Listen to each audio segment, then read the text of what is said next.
안녕하세요. 사연사무소에 오신 것을 환영합니다. 오늘의 사연입니다. 저와 제 친구의 아내 이야기를 들려드리겠습니다. 이 이야기는 친구의 결혼식 날 처음으로 친구 아내를 보았던 순간부터 시작합니다. 원래부터 친한 사이였고 서로의 과거도 잘 알지만 그날만큼은 저에게 충격과 부러움, 그리고 묘한 감정이 뒤섞인 잊지 못할 장면으로 남아 있습니다. 친구의 아내는 정말 눈부시게 아름다웠고 가느다란 하얀 웨딩드레스 차림에 아주 우아한 자태를 뽐내고 있었죠. 그 모습을 보고 있자니 어쩌다 이 친구가 이런 천사 같은 여인을 꼬셨지 하는 생각이 절로 들었습니다. 그날 결혼식장에서 제가 본 그녀는 약간의 웨이브 머리를 하고 있었고 드레스는 과감하게 가슴 라인이 깊이 파여 있어서 고급스러운 아름다움을 강조해주는 스타일이었습니다. 뒷부분은 등을 거의 훤히 드러낸 디자인이었고 등이 드러난 부분을 섬세한 레이스로 장식해 놓아 덮인 듯 드러난 듯 오묘한 매력을 발산하고 있었습니다. 심지어 키도 큰 편인데 하이힐까지 신으니 한층 더 늘씬해 보였고 허리 부분이 딱 맞는 드레스로 인하여 전체적인 실루엣이 너무나도 예술적이었습니다. 엉덩이 라인 역시 풍만함과 탄탄함이 공존해 있었고 사람들의 시선이 자연스레 그녀를 향해 갈 정도였죠. 여태까지 알고 지낸 제 친구, 그러니까 신랑이 된 그 친구는 사실 외모가 썩 대단한 편은 아니었습니다. 저와는 어릴 때부터 알고 지냈는데 같은 시골 촌놈 출신이었고요. 오히려 저는 남들로부터 외모 평가를 조금 더 좋게 받아왔던 편이라 왜인지 모르게 친구를 볼 때마다 살짝 우월감을 느꼈습니다. 그런데 그날만큼은 상황이 좀 달랐습니다. 제 친구가 조금 못생겼다는 생각보다는 어떻게 저런 여인을 자신의 아내로 맞이했나 하는 의문과 부러움이 뒤섞여 묘한 기분이 들었습니다.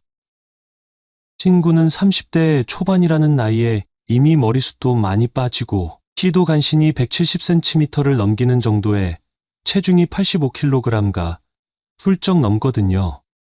그런 친구가 저렇게 빛나는 사람과 결혼식을 올린다는 사실이 믿기지 않아 한동안 멍하게 서 있었습니다. 물론 제 친구는 예전부터 말발이 뛰어났던 인물입니다.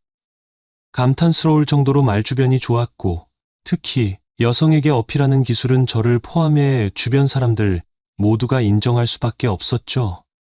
제가 객관적으로 보기에는 늘 주변 사람들을 빵 터지게 만드는 위트, 전곡을 찌르는 매력적인 농담, 또 상대방 기분을 부드럽게 만들고 자신감을 심어주는 말투 등등 말하자면 친화력과 분위기 메이킹의 달인이었다고나 할까요? 그가 대학 시절만 해도 여자친구가 끊이지 않았는데 1년에 두어 번씩은 교체되는 것 같았고 한 번은 동시에 여러 명에게 대시를 받았다고 친구가 저에게 자랑하기도 했습니다. 심지어 만나는 여성들 대부분은 모두 예쁘고 몸매도 좋기로 유명했기 때문에 친구 주변 남자애들 사이에서도 어떻게 저런 여자들만 골라 만나지? 라는 말이 자주 오갔습니다. 그에 비해 저는 말솜씨가 그리 뛰어나지 못했습니다. 자연스러운 스킨십이나 다정다감한 멘트 이런 것을 잘 못해서 주로 다가오는 여자애가 있으면 그때야 살짝 반응하는 정도였죠. 하지만 다행히도 키가 크고 외모도 무난하다는 평을 받아서 인기는 어느 정도 있었던 편입니다. 그래서 제게도 연애 경험이 전혀 없는 건 아니었어요. 대학 시절에만 해도 3번 정도 사귀었는데 물론 친구와 달리 계속 뜨겁게 찾아오는 인연이 많았던 건 아니지만 저 나름대로는 그래도 만족하며 살았습니다. 이렇게 서로 다른 매력을 지닌 제 친구와 저는 같은 시골에서 자라나 어릴 때부터 말 그대로 부대끼며 지냈습니다. 좁은 동네라 한 반에 20명 채 안 될 때도 함께였고 싸움도 같이 하고 게임도 같이 하고 심지어 첫 술도 같이 배워 마셨죠.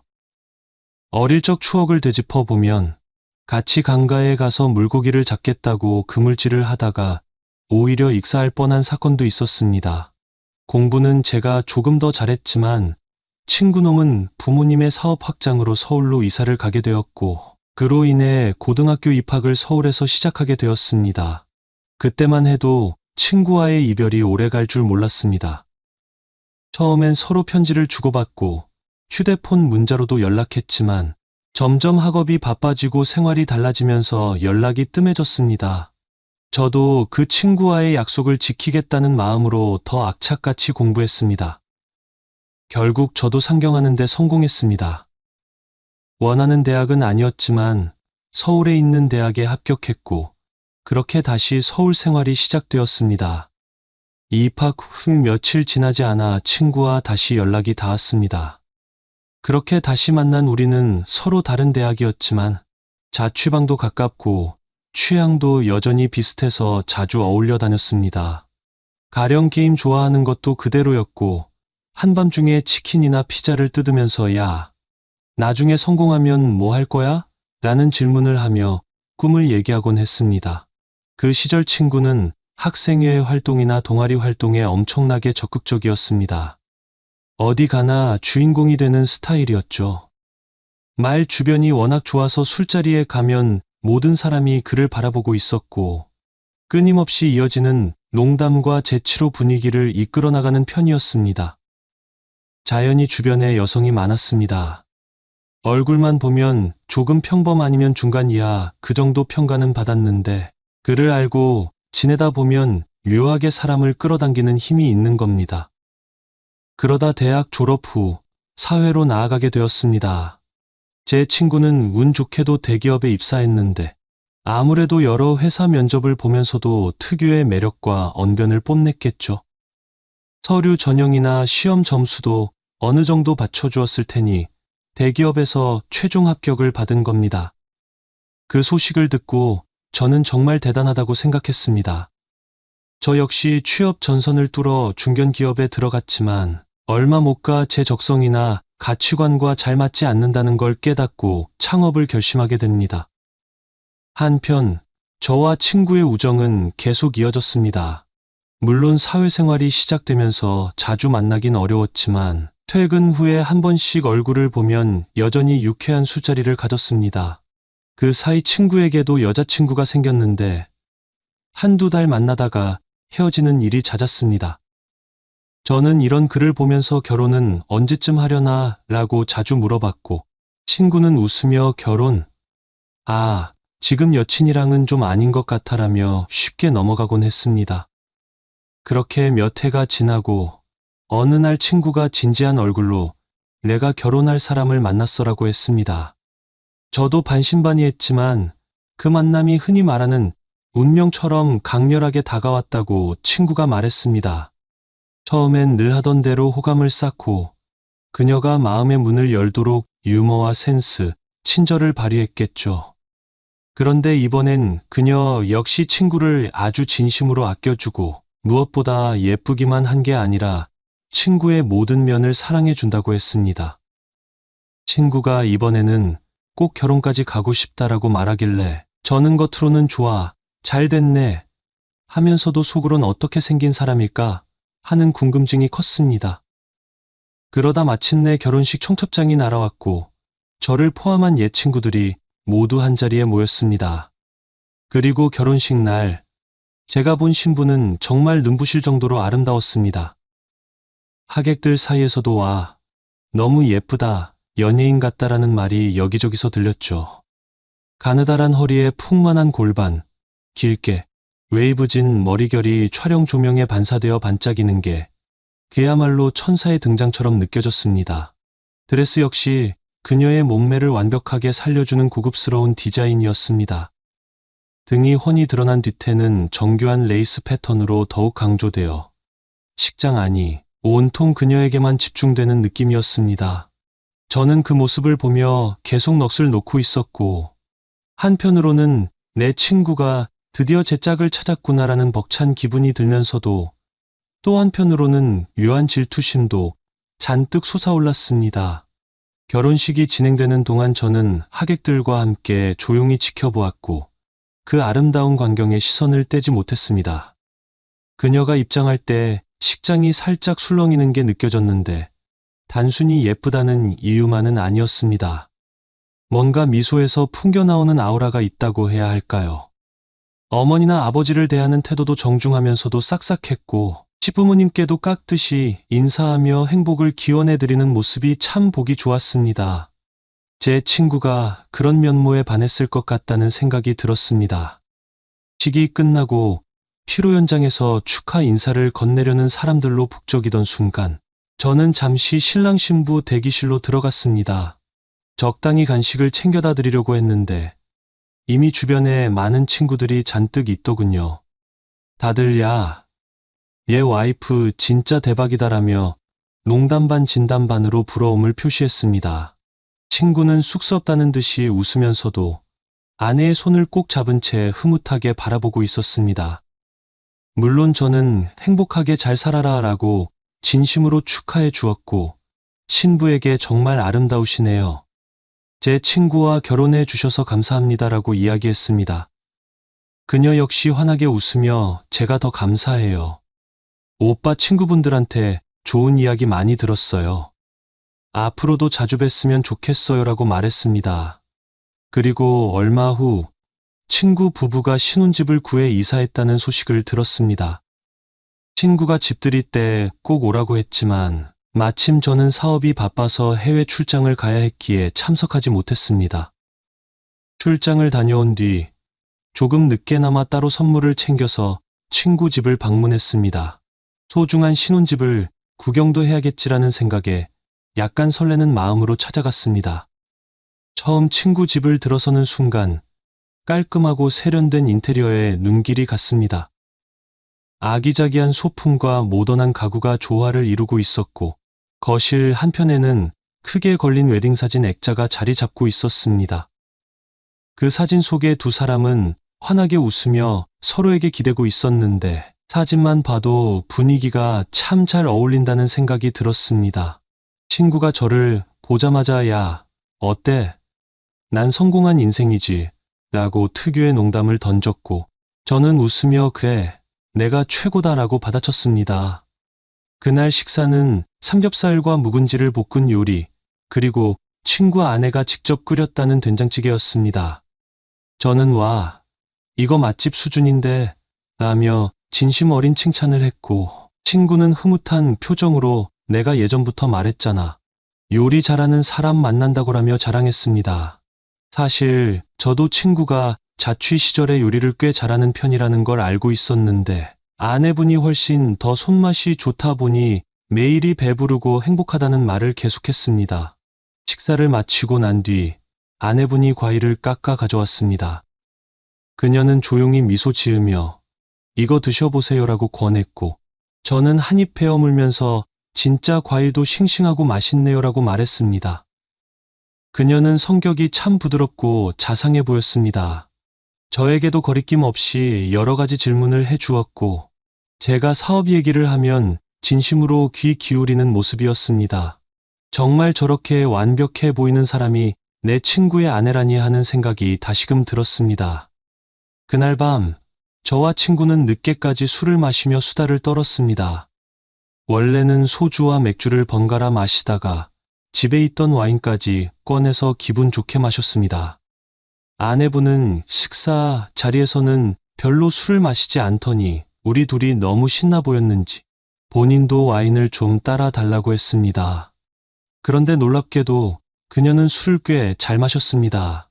볼이 약간 홍조로 물들고 목 부분과 살짝 드러난 쇄골, 그리고 자연스럽게 파인 옷 사이로 살짝 보이는 가슴골 부근까지도 붉어졌지만 말투나 행동에서 크게 취한 기색은 없어 보였습니다.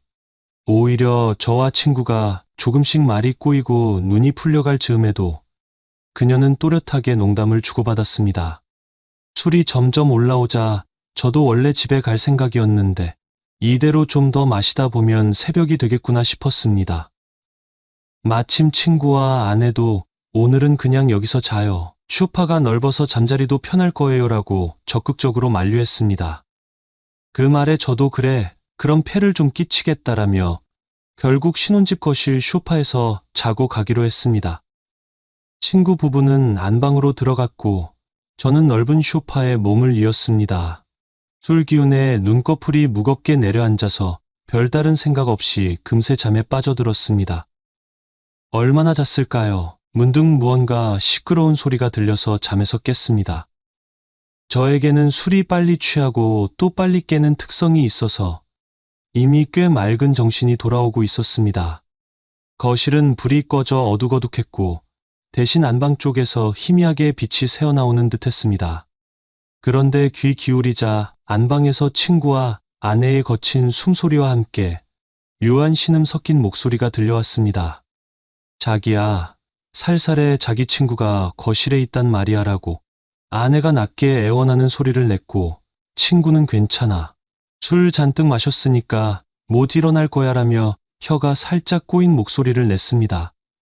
아내는 최대한 소리를 죽이려고 애쓰는 것 같았지만 친구는 더 크게 내발하며 장난스럽게 부추기는 듯했습니다.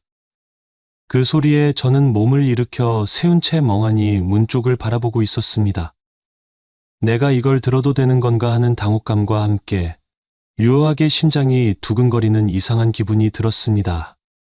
오랜만에 그런 장면을 가까이서 청취하게 되니 저도 모르게 상상을 하게 되었고 동시에 친구가 너무 대담하다는 생각이 들었습니다.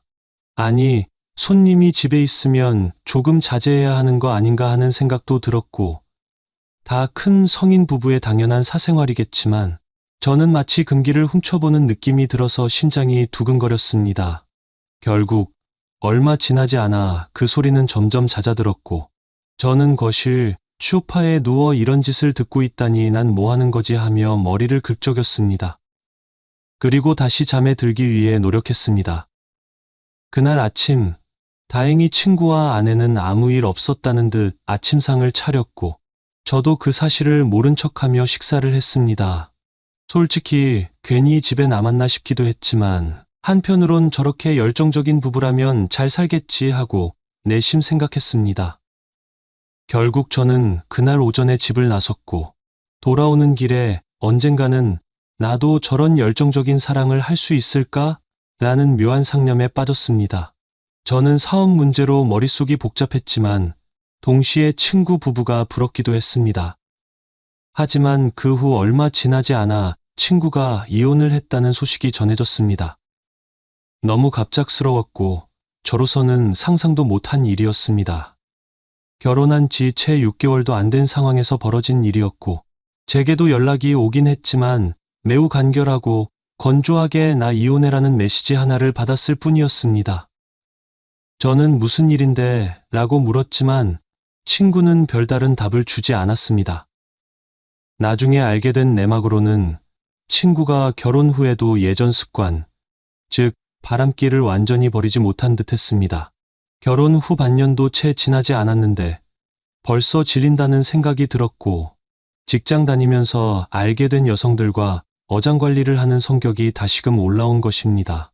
그 와중에 예전에 만나던 여자가 꾸준히 연락을 해왔고 둘이 몇 번 몰래 만나며 잠자리를 가진 모양이었습니다.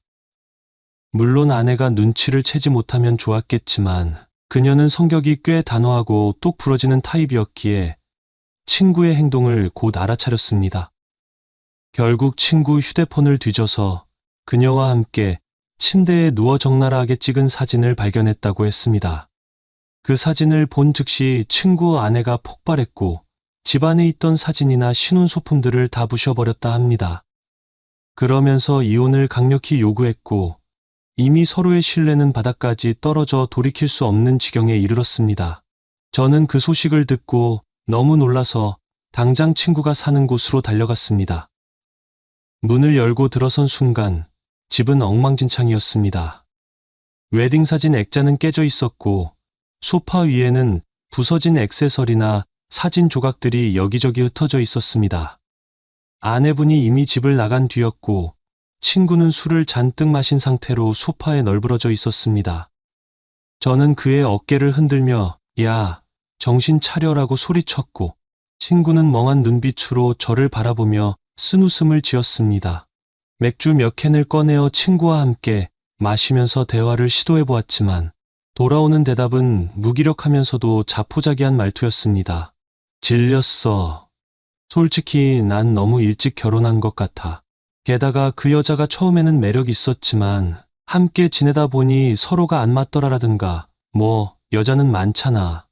결혼은 실패했지만 다시 시작하면 되지 뭐 같은 식으로 말했습니다. 저는 그런 친구를 보며 어이가 없었고, 내 아내만큼 착하고 예쁜 사람을 어디서 또 찾겠냐, 왜 내 소중한 걸 스스로 걷어찼냐고 따지듯 말했지만 친구는 허탈한 웃음만 지었습니다. 그렇게 두 사람은 결국 이혼 절차를 밟았고 별다른 재산 문제나 자녀도 없었으니 깔끔하게 갈라섰습니다. 결혼식장에서 그렇게나 빛나 보이던 부부가 순식간에 붕괴하는 모습을 보니 인생이란 정말 알 수 없는 것 같았습니다.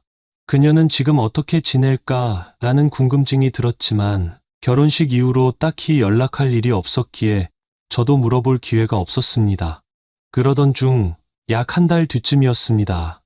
마침 제게 해외 출장이 잡혀 비행기를 타야 했습니다.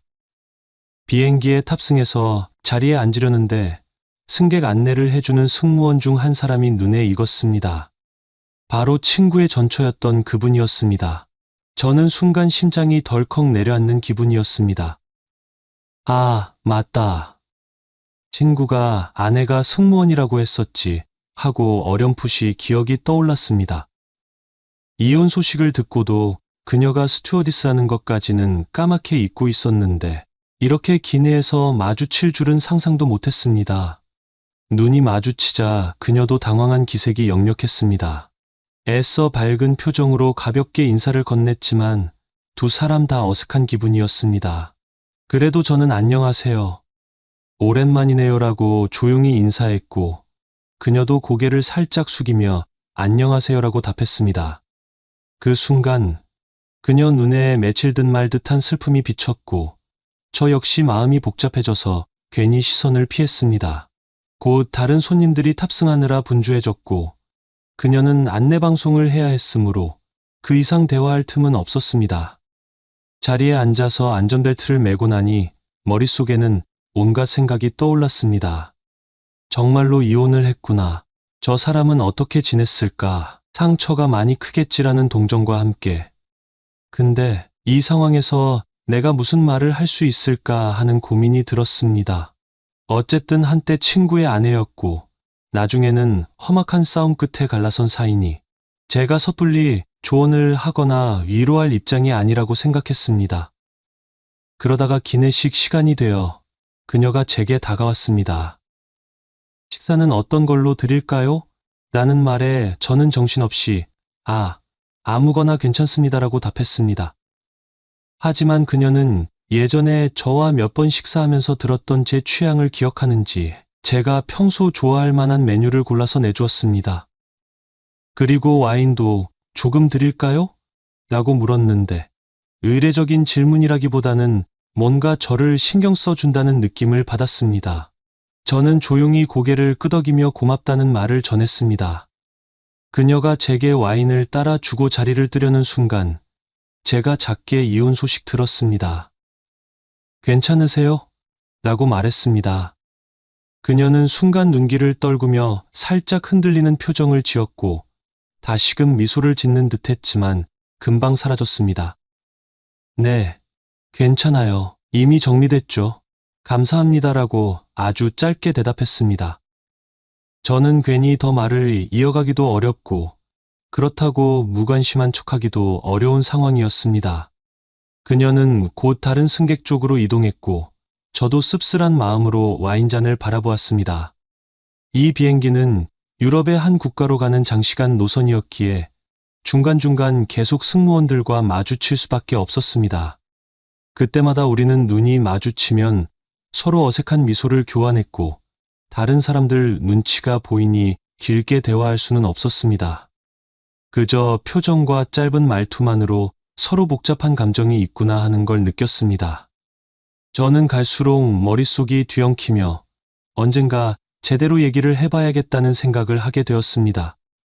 도착 시간이 다가오자 저는 조심스럽게 펜과 작은 메모지를 꺼내 그녀에게 쪽지를 건넸습니다.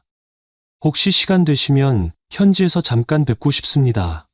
제가 연락드리겠습니다라는 내용과 함께 제 연락처와 머무르는 숙소 주소를 적었습니다. 그녀는 그 쪽지를 받고 잠깐 망설이다가 고개를 아주 살짝 끄덕였습니다. 저는 그 신호를 연락해도 좋다는 의미로 받아들였고, 착륙할 때까지 마음이 복잡하면서도 묘하게 기대감이 생겼습니다. 공항에 도착해 저는 따로 입국 심사를 받고 숙소로 이동했습니다. 긴 비행 탓에 피곤했지만 혹시나 그녀가 연락을 줄까 싶어서 휴대폰을 계속 확인했습니다. 그리고 얼마 지나지 않아 그녀에게서 메시지가 왔습니다. 잠깐 뵐 수 있을 것 같아요. 일정이 여유롭지는 않지만 오늘 저녁에 가능하다면이라고 말이었습니다. 저는 마치 데이트 약속을 잡은 사람처럼 설레는 기분이 들어 곧장 답장했습니다. 네, 장소와 시간 알려주시면 제가 맞추겠습니다. 그렇게 저녁 무렵 숙소 인근의 조용한 카페에서 우리는 다시 만났습니다. 그녀는 승무원 복장이 아니라 편안한 니트와 바지를 입고 있었고 어깨 길이의 머리를 단정하게 묶어 조금 색다른 이미지를 풍겼습니다. 저는 안녕하세요, 오랜만이네요라며 인사를 했고 그녀는 작게 미소 지으며 안녕하세요라고 받았습니다. 두 사람 다 자리를 잡고 커피를 주문한 뒤 한동안 침묵이 흘렀습니다. 결국 제가 먼저 말문을 열었습니다. 정말 죄송해요. 이런 상황에서 제가 할 말이 많지도 않고 그냥 괜찮으신지 궁금했어요. 친구가 바람을 피운 건 저도 나중에 알았고 솔직히 제가 어떻게 위로를 드려야 할지 모르겠네요. 그러자 그녀는 천천히 커피를 한 모금 마시며 대답했습니다. 괜찮아요. 이미 벌어진 일이니까요. 저는 바람 문제만큼은 절대 용서 못해요. 그래서 결혼도 깨졌고 이제는 다시 돌이킬 수 없다고 생각해요. 그 말에 저는 혹시 친구가 다시 사과를 하고 붙잡으면 어땠을까요? 라고 물어봤습니다. 그녀는 고개를 저으며 아무리 사과해도 한 번 깨진 신뢰는 돌아오지 않아요. 특히 바람 문제는 전 정말로 못 견디겠어요. 결혼 생활하면서 열정이 식을 수는 있다고 생각해요. 그건 이해해요. 하지만 배신은 아니잖아요. 그래도 고맙네요. 저를 걱정해 주셔서라고 말했습니다. 그 순간 제 마음은 한편으론 안쓰럽고 또 한편으론 미묘한 감정으로 흔들렸습니다. 이렇게 멋지고 매력적인 사람을 친구가 왜 놓쳤을까라는 생각이 곰곰이 들었습니다. 사실 대화는 오래 이어지지 못할 것 같았습니다. 뭔가 어색하고 중간에 있는 친구라는 존재가 크게 느껴져서 쉽게 친해지기 어려웠습니다. 그러나 제가 유럽 음식을 잘 모르겠어서 솔직히 오늘 점심에 먹은 음식이 너무 입맛에 안 맞았거든요. 혹시 근처에 괜찮은 식당이 있으면 소개해 주실 수 있나요? 라고 물었고 그녀는 그제야 살짝 웃으며 여기 음식 한국인 입맛에는 조금 안 맞을 수 있어요. 제가 아는 식당 하나 있는데 한번 가볼래요? 라고 권했습니다. 그렇게 우리는 가볍게 저녁 식사를 하러 근처 음식점을 찾았습니다. 그녀가 자주 비행으로 이 도시에 오다 보니 비교적 현지 사정을 잘 알고 있었습니다. 식당에서는 간단한 파스타와 해산물 스튜 같은 메뉴를 시켰는데 다행히 맛이 괜찮았습니다. 그 자리에서도 대화는 길지 않았지만 조금씩 서로에 대한 경계심이 풀리는 느낌이었습니다. 저도 사업차 종종 해외를 돌아다니는데 음식 때문에 곤혹스러울 때가 많아요. 특히 이 나라가 맛 없기로 유명하잖아요 라고 말하며 웃었고 그녀도 그래서 저도 라면을 늘 가지고 다녀요라며 농담을 건넸습니다. 그날 식사를 마치고 저는 그녀를 호텔까지 바래다주고 인사하며 헤어졌습니다. 오늘 감사했어요. 식당 정보도 알려주시고 혹시 또 기회가 되면 나중에 한국에서 보든 해외에서 보든 차라도 한잔 해요라고 제가 조심스럽게 제안하자 그녀는 네, 좋아요. 일정이 맞으면요라며 부드럽게 받아주었습니다. 그때 제 마음속에는 이 사람 정말 괜찮다. 친구와 이혼했다고 해도 내겐 그냥 한 명의 멋진 여성이다라는 생각이 들었지만 동시에 그래도 친구가 전 남편인데 내가 괜히 접근했다가 민폐가 아닐까? 라는 갈등이 일었습니다. 그 후 저는 보름 정도 그 나라에 체류하면서 업무를 보았습니다.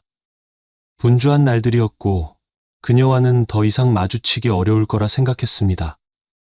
그런데 귀국 비행편에 오르던 날, 믿을 수 없게도 또다시 그녀가 승무원으로 탑승해 있었습니다.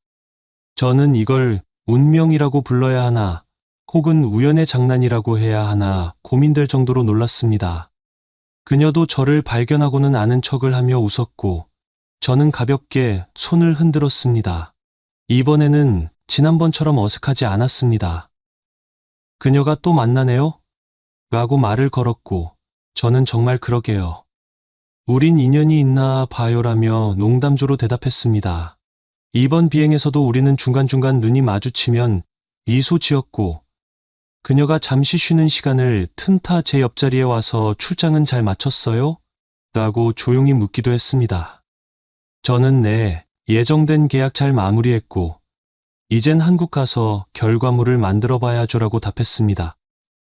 그러면서 서로 한두 마디씩 근황을 나누었습니다. 그렇게 또 한 번의 장시간 비행을 함께한 뒤, 저는 귀국했습니다.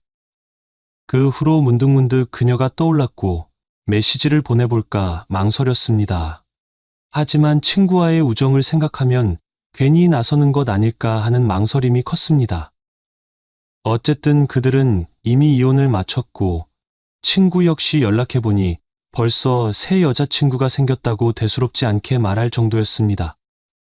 그래서 더욱 혼란스러웠습니다. 친구는 벌써 다른 삶을 사는데 왜 내가 친구 전처를 만나면서 죄책감을 느끼지? 하는 생각도 들었고, 동시에 그래도 혹시 모를 상황에 대비해 조심해야 하는 게 맞지 않나 라는 고민도 들었습니다. 결국 저는 신중함 속에서도 그녀에게 문자 한 통을 보내보기로 했습니다. 잘 지내시나요? 저 지난번에 비행기에서 또 뵈어서 반가웠어요. 혹시 기분 나쁘지 않으시다면 제가 커피라도 대접하고 싶은데요. 라는 짧은 내용이었습니다. 솔직히 답장이 안 오면 그냥 접으려고 했습니다. 그런데 예상외로 그녀가 긍정적인 반응을 보냈습니다. 안녕하세요. 저야 뭐 언제든 좋지만 스케줄이 불규칙해서 날짜를 맞춰야 해요. 다음 비행 전후로 시간 괜찮으면 연락드릴게요 라고 말이었습니다. 저로서는 괜히 가슴이 뛰었습니다. 한두 주 정도 지나 그녀가 비행 스케줄표를 보내며 이때 한국에 있을 것 같아요. 혹시 이 시기에 시간 되세요? 라고 물어왔고, 저는 최대한 일정을 조정해 약속을 잡았습니다. 그렇게 한국에서도 만남이 이어졌습니다. 이번에는 굳이 먼 곳이 아니라 서울 시내 카페에서 만나 일상적인 이야기를 나눴습니다. 저는 점점 그녀에게 호감이 깊어지는 걸 느꼈고, 그녀도 저를 아주 편하게 대해 주었습니다. 다만 아직 이성적인 감정 표출을 하지는 않았습니다. 저 역시 친구와의 관계 때문에 마음 한구석이 꺼림칙했기 때문입니다. 그 후로 몇 달간 제 해외 출장이 잦아지며 자연스럽게 그녀를 만날 기회도 늘어났습니다. 때로는 한국에서, 때로는 해외에서 우연히 혹은 약속한 상황으로 마주치게 되었습니다. 메시지도 자주 주고받았고, 호칭도 서서히 편해졌습니다. 그러다 어느 순간부터 저는 확실히 그녀가 좋아졌습니다. 눈을 보면 알 수 있었습니다. 그녀 역시 저에게 어느 정도 마음이 열려 있다는 느낌이었습니다. 결정적인 계기는 어느 유럽 노선 비행 중에 그녀가 저에게 데이터를 요청했을 때였습니다. 사업상 제가 수집한 특정 자료를 공유하면 도움이 될 것 같다고 하기에 저는 괜찮습니다. 제가 보내드릴게요. 근데 만약 시간이 되면 직접 만나서 노트북으로 보여드릴까요? 라고 제안했습니다. 마침 그녀도 그 나라에 이틀 정도 머무는 일정이 있어서 그러면 호텔 근처 카페에서 만나 간단히 이야기를 나누자고 했습니다. 저는 속으로 쾌재를 부르며 혹시나 만남이 무산되지 않도록 최선을 다해 시간을 맞췄습니다. 그렇게 해외에서 다시 만났고 업무적인 이야기를 나누다 보니 어느새 두세 시간은 훌쩍 지났습니다. 저녁 시간이 다가왔기에 제가 식사라도 함께 하실래요? 라고 물었고 그녀가 네, 좋아요. 마침 배도 고팠어요 라고 하며 흔쾌히 동의했습니다. 식사를 마친 뒤에는 호텔 라운지에서 차를 한 잔 더 마시며 대화를 이어갔습니다. 그날 밤 저는 제 감정을 더 이상 숨길 수 없었습니다. 저 사실은 당신이 많이 좋아집니다. 이렇게 말씀드려도 될지 모르겠지만 그냥 솔직해지고 싶어요라고 고백했습니다. 그녀는 깜짝 놀란 표정을 짓더니 잠시 침묵했습니다. 그리고 조용히 눈을 내리깔며 저도 사실 점점 편하고 좋은 감정이 드는 건 맞아요. 하지만 아직 제 상처가 완전히 아문 것 같지 않고 무엇보다 당신을 보면 친구 생각이 자꾸 나서 복잡해져요. 미안해요라고 말했습니다. 저는 그녀가 이해됐습니다. 한 번의 결혼과 이혼을 겪은 사람의 마음이 쉽게 열릴 리 없고 거기에 제 정체가 그녀의 전남편 친구라는 점이 가장 걸림돌이 될 테니까요.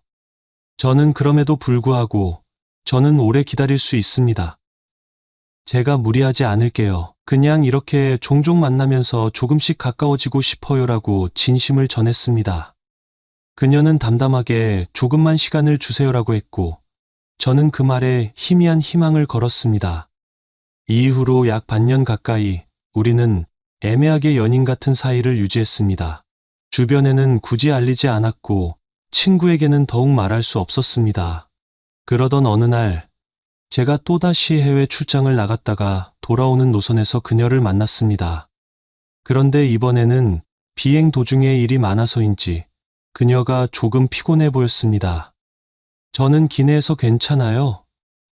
오늘 좀 힘들어 보이시네요라고 물었고 그녀는 지친 얼굴로 미소 지으며 네, 조금 피곤하긴 한데 괜찮아요.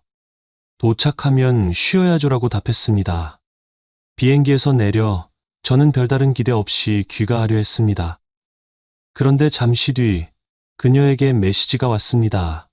저 오늘 하루 쉬는데 혹시 저녁에 시간 되세요?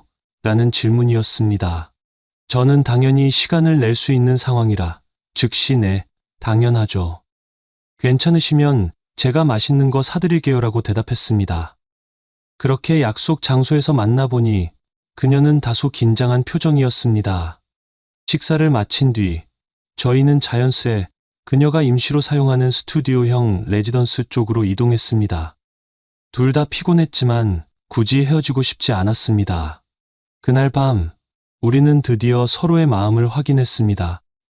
소파에 앉아 이야기를 나누다가 저는 조심스럽게 그녀 손을 잡았습니다. 그녀도 그 손을 가만히 붙잡고 고개를 숙인 채 작은 목소리로 말했습니다. 사실 나도 요즘 당신을 생각하면 마음이 설레고 편해져요. 전 남편과의 일은 이제 많이 털어냈어요. 다만 아직까지 두려움이 있어요. 똑같이 상처받으면 어떡하지 하느니라고 털어놓았습니다. 저는 그녀를 살며시 안아주며 절대 후회하게 만들지 않겠습니다. 천천히 갈게요. 힘들면 언제든 말해 주세요라고 대답했습니다. 그때부터 둘 사이에 흐르는 공기가 달라졌습니다. 서로의 체온이 느껴지는 거리에서 우리는 이미 연인이 된 지 오래였지만 공식적으로 언급하지 못했던 마음을 불태우기 시작했습니다. 첫 키스는 조심스럽고 부드러웠지만 그 안에 담긴 감정은 묵직하게 전해졌습니다. 서로를 끌어안는 팔에 힘이 들어갔고 맥박이 빨라지며 숨소리가 점점 거칠어졌습니다. 정말 괜찮으시겠어요? 라고 제가 마지막으로 물었고 그녀는 대답 대신 제 목을 감싸 안았습니다. 그렇게 두 사람의 첫 관계가 시작되었습니다. 서로를 배려하며 조심스레 스킨십을 이어갔습니다. 그녀는 가느다란 손끝으로 제 등과 어깨를 쓸어내렸고 저는 그녀의 뺨과 이마에 차례로 입맞춤했습니다. 가벼운 옷차림이었기에 옷가지들이 자연스럽게 흘러내렸고 서로의 체온이 더욱 직접적으로 와닿았습니다. 눈을 마주치며 서로의 마음을 확인하는 순간 그녀가 살짝 눈물을 보이기도 했습니다. 이게 맞는 건지 모르겠어요.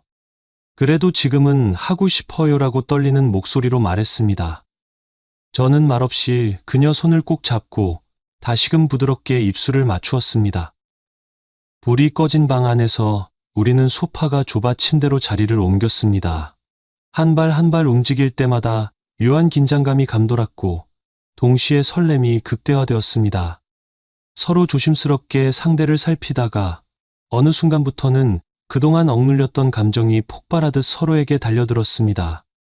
격정적이면서도 애틋한 순간이었습니다. 저는 그녀가 힘들지 않게 꼭 안아주며 최대한 배려하고 싶었습니다. 그녀도 저를 믿는 듯이 온몸의 힘을 살짝 풀었고 곧 서로의 몸과 마음이 하나로 녹아드는 느낌이 들었습니다. 숨이 가빠올 만큼 뜨거운 열기가 사그라지자 우리는 땀에 젖은 이마를 대고 나란히 누웠습니다. 밖에서는 도시의 밤 풍경이 어슴푸레 보였고 그 속에서 우리는 다소간의 죄책감과 미안함, 그리고 깊은 안도가 뒤섞인 감정을 느꼈습니다. 이제 어떡하죠? 전 남편은 뭐라고 할까요? 하고 그녀가 낮게 속삭였고 저는 잠시 침묵하다가 솔직히 그 녀석은 벌써 다른 여자를 만나고 있고 우리의 일에 신경 쓸 것 같지는 않아. 그래도 난 나중에라도 직접 말하는 게 낫지 않을까 싶어라고 답했습니다. 그녀는 고개를 끄덕이며 그렇군요. 저는 과거에 묶여있고 싶진 않아요라고 말했습니다. 그렇게 서로의 존재가 더는 친구의 전처와 전 남편의 친구가 아니라 그저 남자와 여자로 자리 잡기 시작했습니다. 다음 날 아침, 우리는 함께 간단한 식사를 하고 헤어졌지만 마음속에는 확신이 생겼습니다. 이 관계를 이어가야겠다는 확고함이었습니다. 시간이 흘러 약 1년 가까이 연인 관계를 유지하면서 우리는 서로에 대해 깊이 알아갔습니다. 그녀의 비행 스케줄에 맞춰 해외에서 만나기도 하고 제가 출장 일정을 조율해 한국에서 시간을 보내기도 했습니다. 점차 서로에게 의지가 커졌고 저도 사업이 어느 정도 안정되면서 결혼을 진지하게 생각하게 되었습니다. 그러나 결혼 이야기를 꺼내면 자연스럽게 친구 문제에 부딪힐 수밖에 없었습니다. 그래도 친구에게는 제대로 말해야 하지 않을까? 라는 고민이 사라지지 않았습니다. 어느 날 저는 마음을 굳게 먹고 친구에게 연락을 했습니다. 술 한잔하자고 불러냈고 친구는 오랜만이네. 잘 지냈냐? 라며 반갑게 만났습니다. 친구는 여전히 말솜씨가 좋아서인지 새로운 여자친구 얘기며 회사 얘기며 바쁘게 떠들어댔습니다. 한편 저는 뭔가 중요한 이야기를 꺼내야 한다는 압박감 때문에 자꾸 맥주잔만 만지작거렸습니다. 한참이 지난 뒤 제가 어렵게 말을 꺼냈습니다. 사실 너네 전처랑 나 사귀고 있어. 친구는 처음에는 어안이 벙벙한 표정이더니 곧 웃음을 터뜨렸습니다. 장난치냐? 그럴 리가 없지. 야, 설마 진짜야? 저는 진지한 표정으로 진짜야. 벌써 1년 됐어. 너희가 이혼하고 난 뒤에 우연히 비행기에서 여러 번 만났고 자연스럽게 가까워졌어. 나도 이런 상황이 죄책감 들고 고민했지만 내 마음은 진심이야라고 설명했습니다. 친구는 한동안 아무 말도 하지 않았습니다. 그러다 맥주잔을 3개 내려놓으며 말도 안 돼. 그 사람이 너랑 왜 만나? 게다가 친구인 내 전처를? 하고 울컥했습니다. 저는 너도 이미 새 여자친구가 있다며. 그리고 너희는 정식으로 이혼했잖아. 난 내가 상처받을까 봐 미안하긴 하지만 이건 우리의 선택이야라고 받아쳤습니다. 그러자 친구는 씁쓸한 표정으로 웃더니 그래, 좋네. 잘해봐. 혹시라도 잘 안 되면 연락이나 해라고 말했습니다. 그런데 그 목소리에는 질투와 배신감이 뒤섞여 있었습니다. 야, 내가 진짜로 그럴 줄은 몰랐네. 아무리 이혼했다지만 뭔가 기분이 더럽잖아라고 계속 중얼대며 술을 들이켰습니다. 저는 미안하다. 나도 내가 이렇게 받아들일 거 알고 힘들었어. 하지만 나는 그녀를 놓칠 수 없었어라고 솔직히 말했습니다. 결국 우리는 그날 별로 좋지 못한 분위기로 헤어졌습니다. 그 뒤로 친구와의 관계는 소원해졌습니다. 가끔 전화나 메시지를 해봐도 친구는 대충 넘기거나 답을 안 하곤 했습니다. 저는 어쩔 수 없다고 생각했습니다. 결혼까지 생각할 정도로 좋아하는 여자를 두고 친구와의 의리만을 지킬 수는 없었습니다. 그녀에게도 이 사실을 솔직하게 말했더니 그녀는 한숨을 쉬면서 결국 이렇게 됐네요. 그래도 어쩔 수 없죠. 저는 이미 이 길을 택했으니까요 라고 답했습니다. 어느덧 시간이 더 흘러 저와 그녀의 관계는 점점 확고해졌고 서로 결혼에 대한 이야기를 꺼내기 시작했습니다. 그녀가 두 번째 결혼이라서 화려하게 하고 싶진 않아요. 그냥 작게 조용히 식만 올리고 싶어요라고 말했고 저도 동의했습니다. 그래, 굳이 떠들썩하게 할 필요 없지. 우리만 행복하면 되는 거니까라고 말했습니다. 주위 친한 지인들 몇 명만 초대해서 작은 예식을 치르기로 했고 드레스도 화려하기보다는 단정하면서도 그녀에게 잘 어울리는 것으로 골랐습니다. 결국 우리는 작게나마 결혼식을 올렸습니다. 가족과 극히 가까운 친구들 몇 명만 불렀고 장소도 대형 예식장이 아닌 소규모 스튜디오를 빌렸습니다. 식은 매우 간소했지만 서로를 바라보는 눈빛만은 진심으로 가득했습니다. 그녀는 제게 다시금 꼭 행복하게 해줘요. 난 더는 후회하고 싶지 않아요라고 말했고 저는 단호히 약속합니다라고 대답했습니다.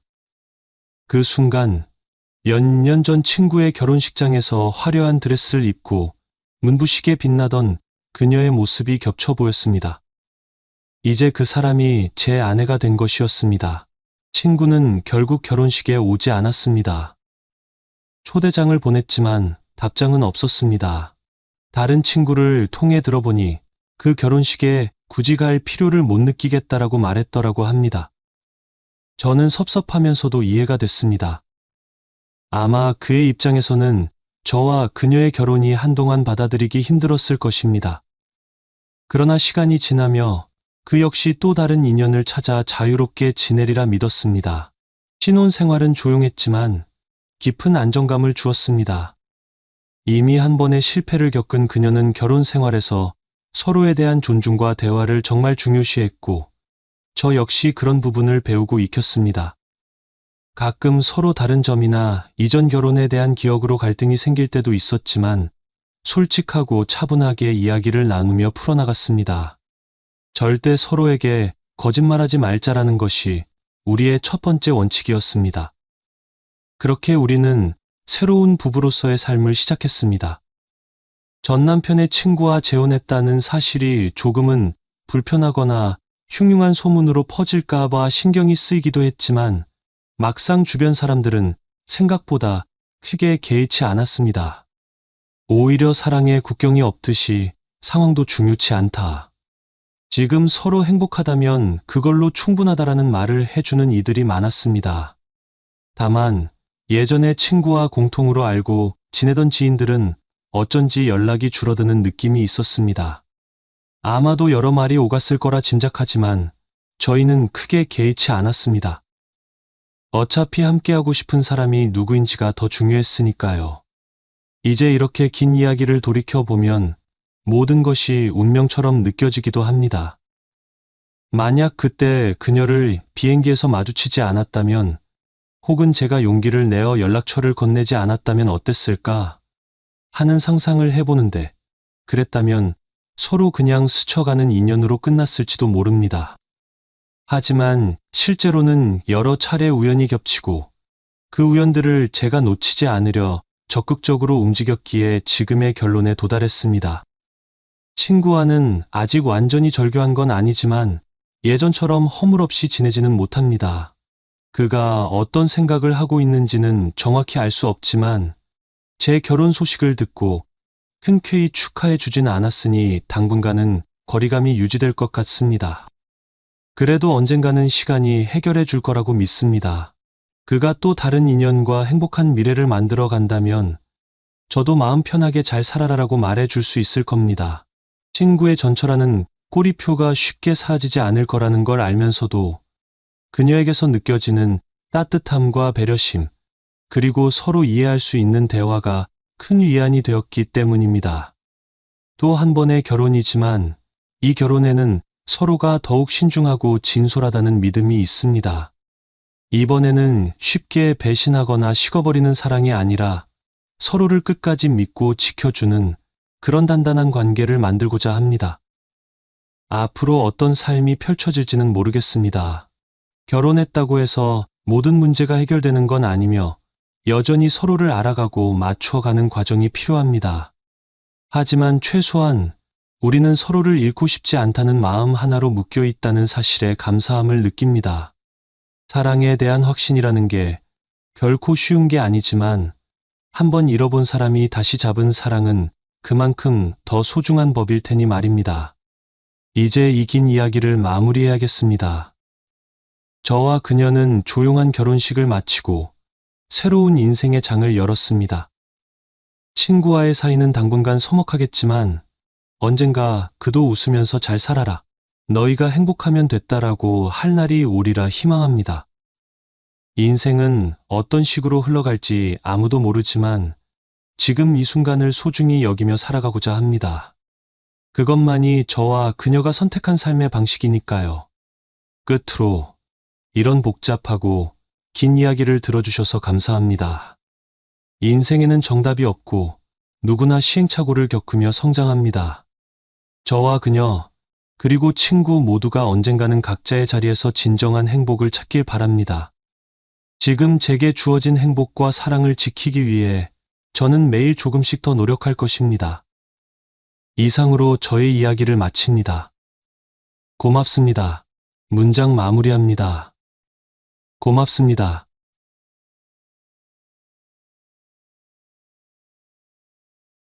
안녕하세요. 사연사무소에 오신 것을 환영합니다. 오늘의 사연입니다. 저는 올해로 56, 이제 50대 후반에 접어든 사람입니다. 결혼 생활은 2년 전 마무리되었습니다. 아이들은 모두 성인이 되었고, 아내는 자기 인생을 새롭게 즐기고 싶다며 이혼을 원했습니다.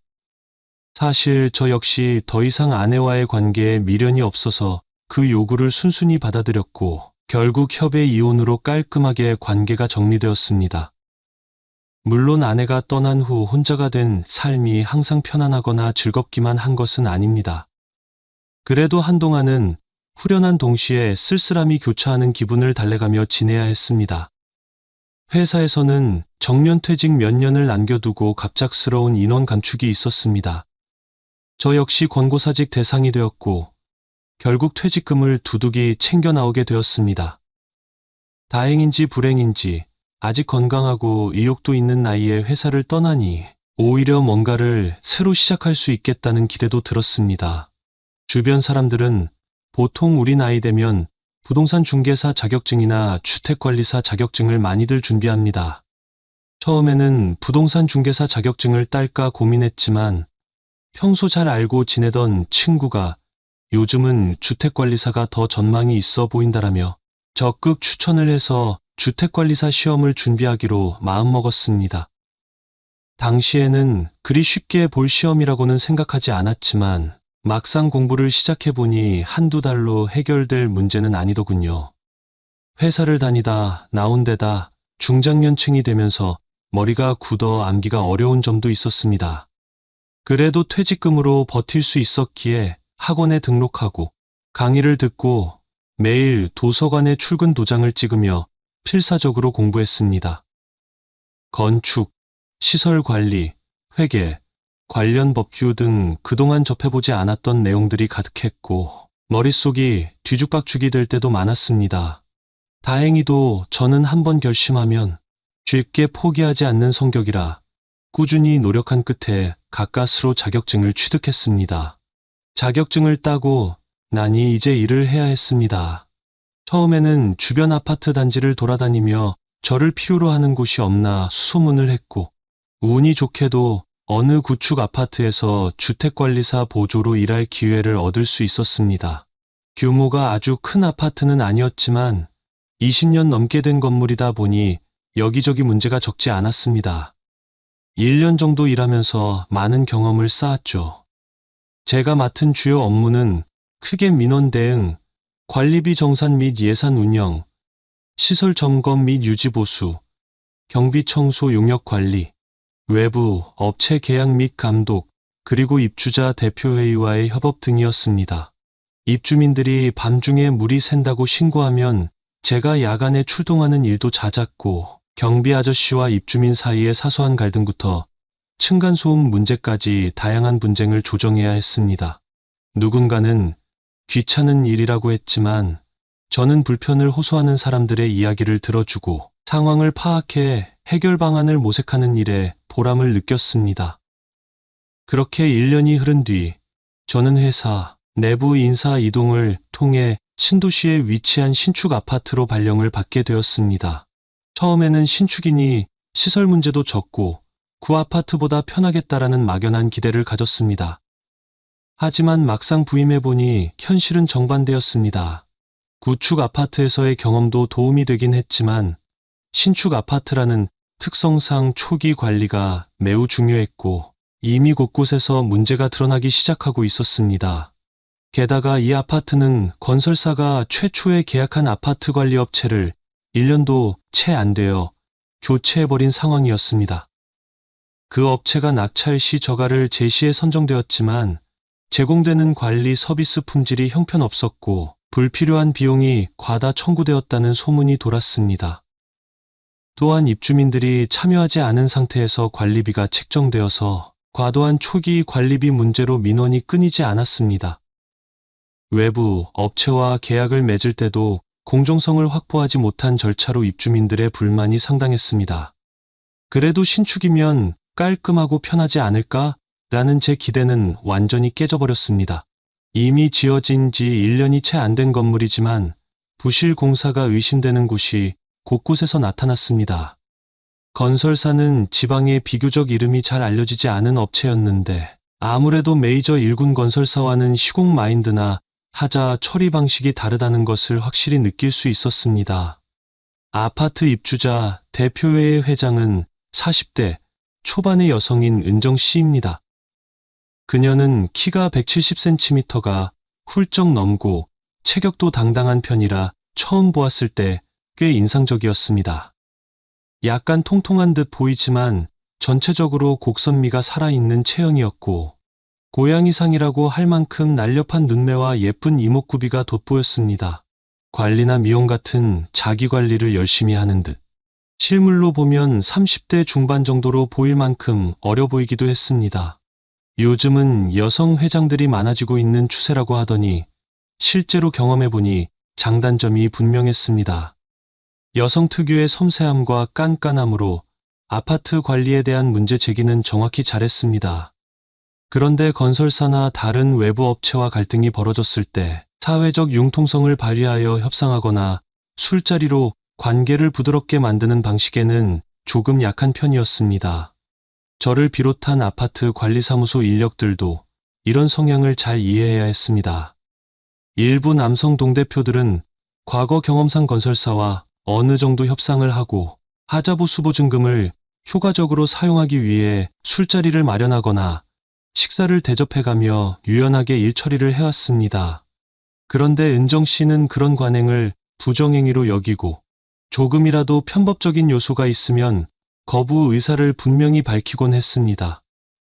그런 점이 남성 동대표 입장에서는 조금 더 융통성 있게 건설사와 잘 협상해 주면 우리 아파트 문제 빨리 해결되는 데라는 아쉬움을 낳기도 했습니다.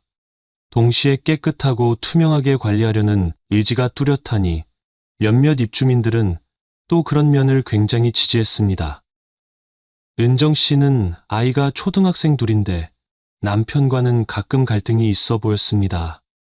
그녀 자신도 개인 가게를 운영하며 아파트 일까지 맡아 스트레스를 많이 받고 있었고 남편은 정규직 직장인이긴 하지만 야근이 잦아서 집안일에는 크게 참여하지 않는다고 들었습니다. 시간이 지날수록 회장 직무에 대한 부담감과 하자보수 문제에 대한 스트레스, 그리고 남편과의 갈등이 겹쳐 은정 씨의 표정은 점점 굳어져 갔습니다. 그 와중에 저는 그녀에게 묘한 호감이 생기기 시작했습니다. 사람으로서 능동적이고 추진력 있는 모습이 매력적이었고 때로는 지쳐 쓰러질 것 같은데도 꿋꿋이 버티는 강인함도 눈에 띄었습니다. 물론 저와 은정 씨는 적지 않은 나이 차이가 있습니다. 제가 56이고 그녀는 40간 넘었으니 대략 15년 이상 차이가 납니다. 게다가 저는 한 번 결혼이 실패로 끝났고 그녀는 아직 기혼자입니다. 일종의 윤리적 문제도 있고 제가 그녀에게 섣불리 다가가는 것은 옳지 않다고 느꼈습니다. 그래도 은정 씨가 관리사무소에 와서 업무를 논의할 때 커피 한 잔을 건네거나 조용히 배려해주는 일에 기쁨을 느끼는 제 모습을 보면 스스로도 조금 당황스러웠습니다. 입주자 대표회의와 건설사 사이의 갈등은 날이 갈수록 심각해지고 있었습니다. 가장 큰 쟁점은 하자보수 보증금의 사용 여부였고, 이와 관련해 입주민들의 목소리는 점점 거세지고 있었습니다. 건설사 측은 아직 최종적인 준공 검사가 완벽히 마무리된 게 아니다. 부족한 부분이 있다면 공문으로 보내주면 순차적으로 처리하겠다. 라는 원론적인 입장만 되풀이하며 시간을 끌었습니다. 하지만 현장은 달랐습니다. 입주민들 사이에선 도대체 공문을 몇 번이나 보냈는지 모르겠다. 답변조차 없다가 이제 와서 무슨 순차적 처리를 말하느냐. 는 불만이 쏟아졌습니다. 특히 아이를 키우는 가정에서는 분노가 더 컸습니다. 놀이터 바닥재가 심하게 들떠 있어 아이가 뛰어놀다 넘어져 무릎이 찢어진 사고도 있었고, 일부 부모는 왜 아이가 다친 뒤에야 좋지 않으냐 며 격앙된 반응을 보이기도 했습니다. 지하 주차장 바닥에는 길게 갈라진 균열이 여러 곳에서 발견되었고, 상부에서 떨어지는 누수로 인해 차량 페인트가 부식되었다는 민원도 잇따랐습니다. 어떤 주민은 SUV 상부에 부식 자국을 찍은 사진을 단체방에 공유하며 1년도 안 된 아파트가 이럴 수 있느냐며 분통을 터뜨렸습니다. 더욱 심각했던 것은 집중호우가 쏟아진 어느 날 밤이었습니다. 보도블록 사이사이에 흙이 쓸려 내려가 패인 곳이 많았고, 그곳을 지나던 초등학생 한 명이 발을 헛디뎌 무릎을 크게 다친 일이 발생했습니다. 주민 커뮤니티에는 그날 밤 아이가 피투성이가 돼 돌아왔다. 비 오는 날은 애가 밖에 나갈까 무서워서 잠도 못 잔다. 는 글이 올라오며 분위기는 더욱 살벌해졌습니다. 성인 주민들도 폐인길에 걸려 넘어지거나 비에 젖은 타일 위에서 미끄러지는 등 피해가 속출했고, 제발 안전만이라도 보장해달라는 호소가 이어졌습니다. 세대 내부의 곰팡이 문제도 심각했습니다. 벽지 안쪽에서부터 스멀스멀 번져나온 곰팡이는 아이방이며 안방할 것 없이 퍼졌고, 어떤 가정은 아토피 증상이 심해졌다는 진단서를 들고 관리사무소에 항의하기도 했습니다. 하자보수 요청을 하면 기술자가 방문하긴 했지만 대응은 지나치게 늦었고, 일부 직원은 그 정도는 문제도 아니다 라며 무례하게 응대하거나 심지어 욕설까지 내뱉는 일이 있어 충격을 주었습니다. 결국 어느 날 저녁 대표회의가 긴급하게 소집되었습니다. 회의실 안에는 은정 씨를 비롯한 몇몇 동대표, 저를 포함한 관리사무소 관계자들, 그리고 건설사 대리인이 모두 모였습니다. 모두의 얼굴엔 피로와 분노가 겹겹이 내려앉아 있었습니다. 회의 초반에는 비교적 차분한 분위기였지만 건설사 대리인이 글쎄, 이런 하자는 우리 책임이라기보다는 시공 단계에서 외주업체가 작업한 부분이라라며 나를 흐리자 회의실 공기는 급속히 싸늘해졌습니다. 은정 씨는 그 순간 단호한 목소리로 말을 끊고 강하게 발언하였습니다. 지금 그 외주업체도 결국 건설사 측에서 선임하고 관리 감독해야 할 의무가 있는 것 아닌가요? 우리 입주자들은 건설사의 이름을 믿고 이 집을 구입한 거예요. 그런데 이렇게 책임을 떠넘기시면 도대체 누가 책임지는 겁니까? 아파트가 이제 막 1년 됐는데도 여기저기서 누수, 균열 얘기가 끊이질 않고 있어요. 대표회의에 접수된 하자만 20건이 넘습니다. 이걸 어떻게 방치하실 겁니까? 말로만 책임지겠다는 얘기는 이제 지겹습니다. 그의 당당한 태도에 저도 속으로 감탄했습니다. 한편으로는 남성 동대표 한 분이 제게 슬쩍 다가와 은정 회장이 저런 식으로만 몰아붙이면 건설사 측에서 아예 등을 돌려버릴 수도 있어서 곤란해요. 적당히 회식 자리에서 얘기를 풀면 어떻게든 하자보수를 신속하게 받아낼 수 있는데 말이죠. 라고 하소연을 하기도 했습니다. 저도 나름대로 중재를 해보려 했지만 회의는 그날 결국 별다른 성과 없이 해산되고 말았습니다. 그렇게 문제는 점점 커져만 가고 은정 씨도 스트레스를 호소했습니다. 매주 열리는 대표회의 후에 그녀는 제게 따로 전화를 걸어와 이런저런 이야기를 하곤 했습니다. 때로는 하자보수 방법이나 주민 의견 수렴에 대한 조언을 구하기도 했고, 때로는 남편과의 다툼을 은근슬쩍 털어놓기도 했습니다. 남편이 제가 왜 아파트 회장 일까지 맡아야 하느냐고 불만을 가지네요. 가정도 제대로 안 돌보고 애들은 저녁에 공부를 봐줄 사람도 없다고. 사실 저도 힘들긴 하지만 누구든 안 하면 이 아파트가 엉망이 될 것 같아서 책임감을 느껴요. 라는 그녀의 말에 마음이 짠했습니다. 한편 우리가 인계를 받은 이 신축 아파트는 초기에 문제 많던 관리업체를 정리하고 저희 업체가 새롭게 들어온 만큼 체계를 잡기 위해서 직원들이 하루 종일 분주하게 움직여야 했습니다. 관리비 체계부터 시설 유지, 외부 업체 계약, 경비원 및 청소 용역 배치까지 모든 것을 다시 점검하고 재계약하거나 보강해야 했습니다. 게다가 아직 일부 미분양 세대들도 있어서 건설사와의 협력이 필요한 부분이 상당했습니다. 그 와중에 저희 관리사무소 인력은 턱없이 부족했습니다. 야간 당직 한 명이 갑작스럽게 병가를 내는 바람에 어느 날 저녁에는 제가 직접 교대 당직 업무를 보게 되었습니다. 주택관리사로서 평소 오후 6시면 퇴근하거나 늦어도 8시 전후로 하루 일과를 마치는데 그날은 밤 10시 넘어서까지 지하주차장을 돌며 순찰해야 했죠. 저는 주차 단속 스티커를 챙긴 채 지하주차장으로 내려갔습니다. 평소처럼 조도는 어둡고 귀에는 형광등이 깜빡이는 미세한 소리만 들려왔습니다. 사람 하나 보이지 않는 한적한 공간이었기에 더 작은 소리에도 자연스럽게 귀가 기울여졌습니다. 그런데 그때였습니다. 멀리서 툭툭 무언가 부딪히는 소리와 함께 희미하게 숨소리 같은 것이 섞여 들렸습니다. 처음엔 어느 세대의 고향이라도 들어온 건가 싶었지만 그 소리는 점점 더 이상했습니다.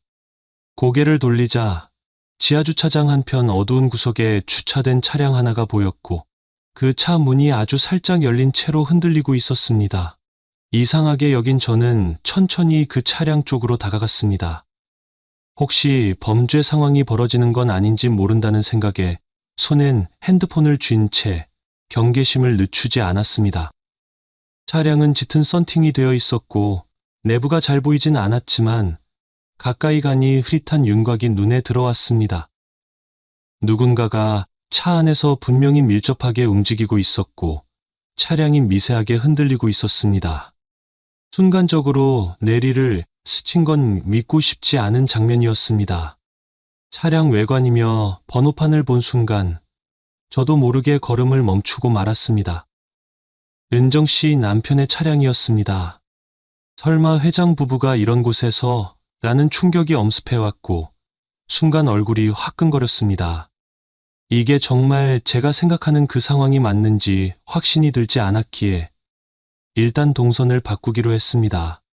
주차장 반대편을 돌아가며 일부러 시간을 벌었습니다.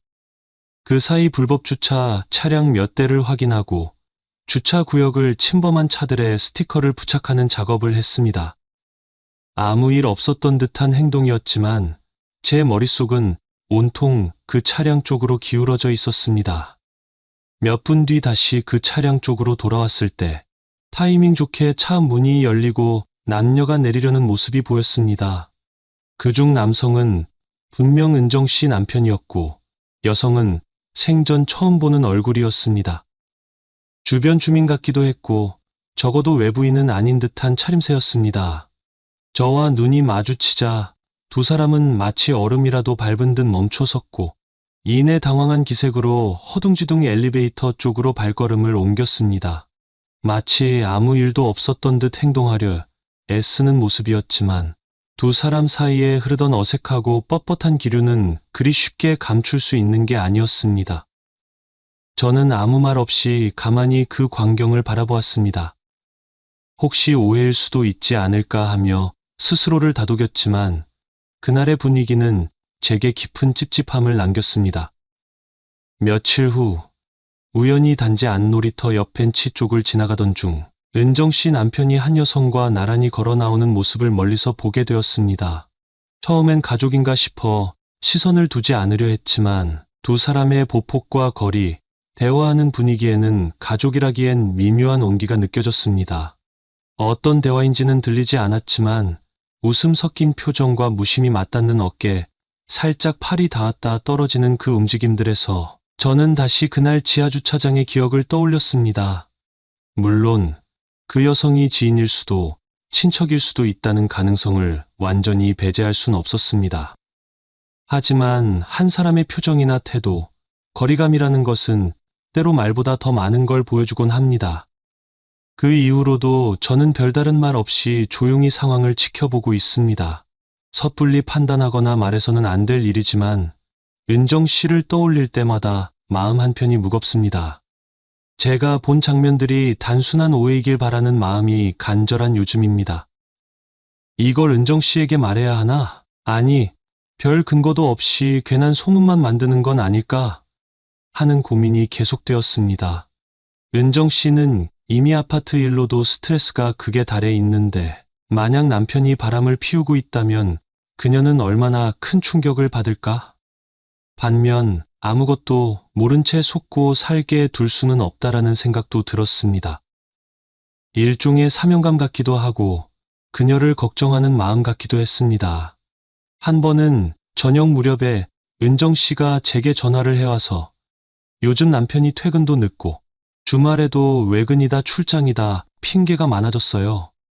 아파트 일 때문에 제가 전보다 신경을 덜 쓰니 그걸 기회로 자기 마음대로 사는 것 같아요. 라며 한숨 섞인 이야기를 하더군요. 그때 제 가슴은 두근거렸습니다. 대체 제 마음이 왜 이렇게 불편해지는 걸까? 단지 아파트 업무상 관계를 뛰어넘어 은정 씨를 향한 애틋함이나 애정 같은 것이 조금씩 싹트고 있는 건 아닌지 스스로에게 묻게 되었습니다. 하루는 관리사무소에서 중요한 시설 점검이 있었습니다. 엘리베이터 업체, 소방업체, 정화조 업체를 한꺼번에 불러서 각종 점검과 보수를 진행해야 했거든요. 새벽부터 움직여야 해서 직원들이 일찍 출근했고 저도 밤늦게까지 서류를 정리해야 했습니다.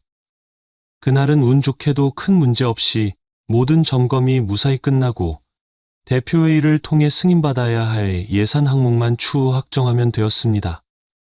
저는 밀린 업무를 어느 정도 처리한 뒤 밤 9시가 넘어서야 겨우 일과를 마쳤습니다. 사무실 문을 닫으려던 찰나 갑자기 누군가가 밖에서 살짝 문을 두드렸습니다. 나가보니 은정 씨였습니다. 그녀는 어두운 표정으로 잠깐 이야기 좀 할 수 있을까요? 라고 묻더군요. 사무실 안으로 다시 들어왔고 서로 마주 앉아 커피를 마시며 대화를 시작했습니다. 제가 오늘 남편 휴대폰을 봤는데 뭔가 이상한 메시지 기록이 있어요. 그냥 회사 동료라고 설명은 하는데 느낌이 이상해요.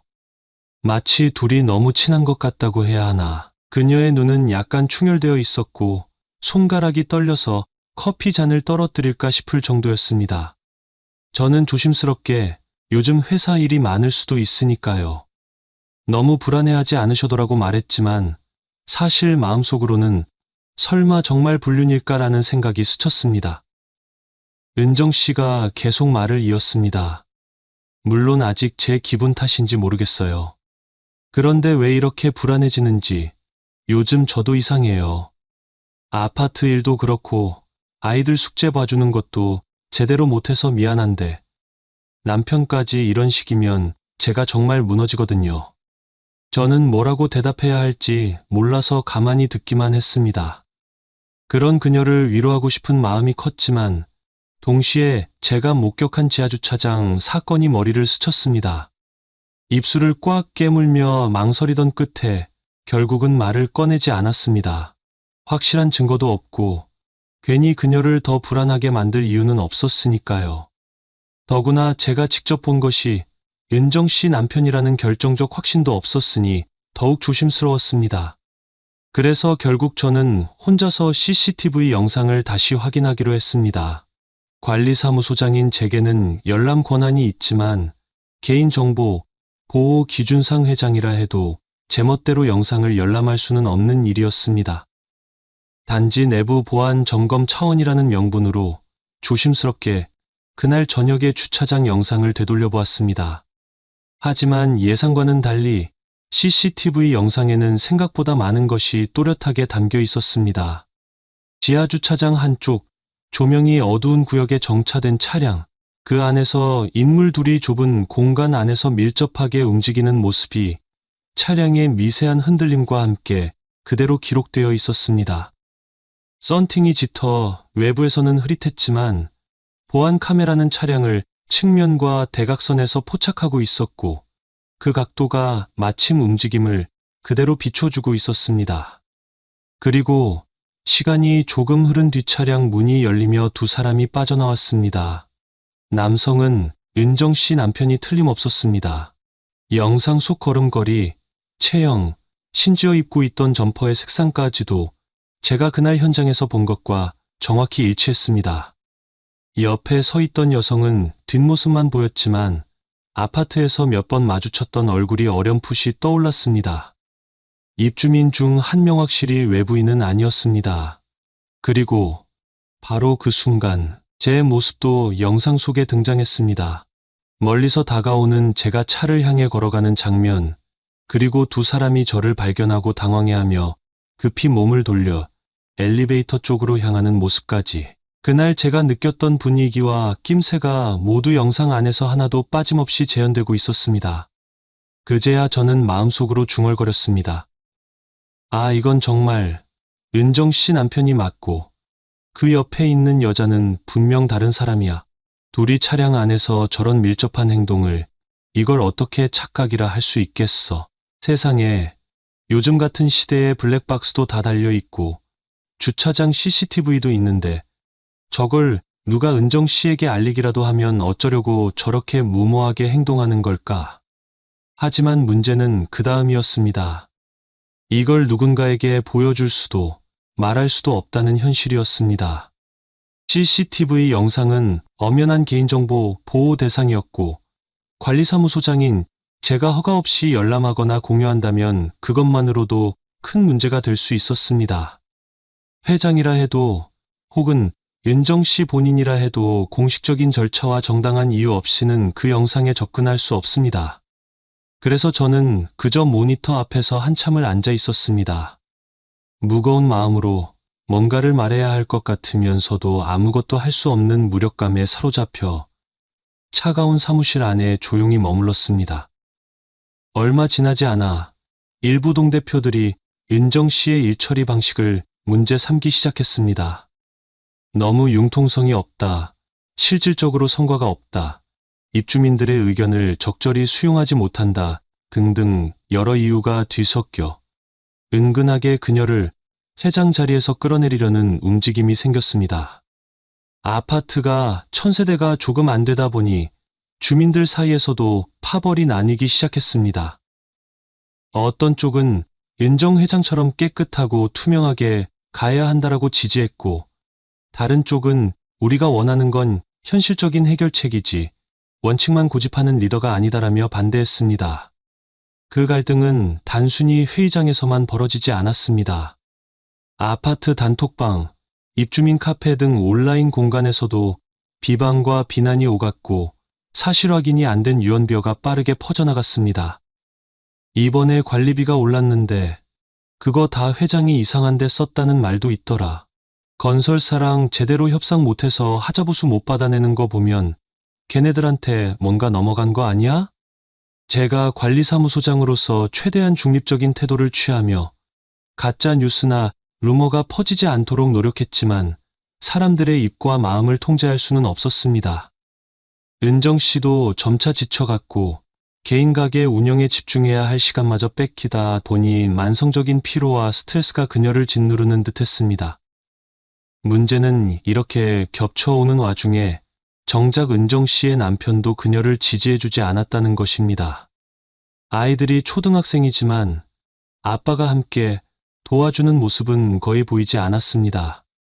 사람들은 회장이 너무 일에 몰두하다 보니 가정에 소홀한 거 아니냐라며 수군댔고, 은정 씨는 외부의 수근거림보다 남편의 냉담한 태도에 더 큰 상처를 받는 듯 했습니다. 결국 과로와 스트레스가 극에 달한 어느 날, 은정 씨는 아파트 단지 내에서 주민과 얘기를 나누다가 쓰러지고 말았습니다. 기력이 쇠해 있던 터라 그대로 구급차가 불려 병원에 옮겨졌고, 의사는 3일 정도 입원해 안정을 취해야 한다고 진단했습니다. 이 사건 이후 은정 씨는 대표회의에 더 이상 제 역할을 제대로 수행하기 어렵다라는 의사를 전달했고, 결국 그녀는 회장직에서 물러났습니다. 이 과정에서 저 역시 참 난처했습니다. 그동안 그녀와 함께 여러 문제를 해결하며 고생해온 터라 그녀의 노력을 높이 평가하면서도 한편으로는 무너지는 그녀의 모습이 안타까웠습니다. 동대표 중 일부가 그녀의 자리를 노리고 있음을 알고 있었지만 제 위치에서 공개적으로 편을 들기는 쉽지 않았습니다. 중립적이면서도 은정 씨 개인을 챙겨주고 싶은 모순된 마음이 계속 저를 괴롭혔습니다. 은정 씨가 회장직을 내려놓은 뒤 마음의 짐이 조금은 덜어진 듯 보였지만 정작 상황은 더 심각해졌습니다. 남편과의 관계가 이미 파탄 직전이었던 모양입니다. 몇몇 주민들이 은정 씨 남편이 다른 여자와 몰래 만나고 다닌다라는 수군거림을 저에게 흘리기도 했습니다. 처음에는 그저 추측일 뿐이라고 넘겼습니다. 그러나 관리사무소에서 일하는 입장상 밤낮으로 아파트를 순찰하다 보니 정말로 의심스러운 장면을 여러 번 보게 되었습니다. 예를 들어 남편 차가 지하주차장에 있는 줄 알았는데 한밤중에 다른 여성이 슬쩍 그 차에서 내리는 모습이 CCTV에 잡힌 경우도 있었습니다. 또 어떤 날은 엘리베이터에서 내린 남편과 낯선 여자가 계단실로 들어가는 장면을 제가 CCTV로 목격하기도 했습니다. 더 이상 볼 수는 없었지만 오랜 경험으로 봤을 때 계단실 한편에서 은밀히 뭔가를 나누고 나오는 것 같은 모습이었습니다. 한참 후 그 둘이 나올 때는 옷매무새를 다듬고 헤어스타일도 정리하면서 조용히 흩어졌습니다. 저는 이 상황이 너무 불편하고 민망했습니다. 은정 씨가 제가 관리하는 이 아파트의 전 회장이고 지금도 여전히 여기에서 아이들과 함께 살고 있습니다. 그런데 그 남편이라는 사람이 같은 아파트 다른 동에 사는 이혼녀와 바람을 피우고 있다니, 그리고 그 사실을 제가 어느 정도 알고 있다는 건 가슴속에서 분노와 안쓰러움이 뒤섞여 올라왔습니다. 이걸 그냥 두고 봐야 하나? 은정 씨에게 알려야 하는 건가? 아니면 역효과만 커지려나? 며칠간 계속 고민했습니다. 혹시나 제가 알리는 바람에 은정 씨가 더 큰 충격을 받는 건 아닐까? 이미 회장직에서 물러나 정신적 육체적으로 지쳐있는 상황에서 남편의 외도를 알게 되면 얼마나 더 힘들까 싶었습니다. 그러나 날이 갈수록 두 사람의 만남이 대담해지는 것 같았고 저 역시 분노와 환멸을 느끼게 되었습니다. 결국 어느 날 업무가 끝나고 관리사무소를 정리하던 늦은 저녁에 저는 은정 씨에게 전화를 걸었습니다. 할 말이 있습니다. 얼굴 보고 얘기하는 게 나을 것 같네요. 그녀는 가게에서 일하고 있었습니다. 시간이 조금 흐른 뒤 저는 그녀가 잠시 짬을 낼 수 있다는 얘기를 듣고 가게 근처 커피숍에서 만나기로 했습니다. 얼마 지나지 않아 저는 그 커피숍 한 구석 테이블에 앉아 있었습니다.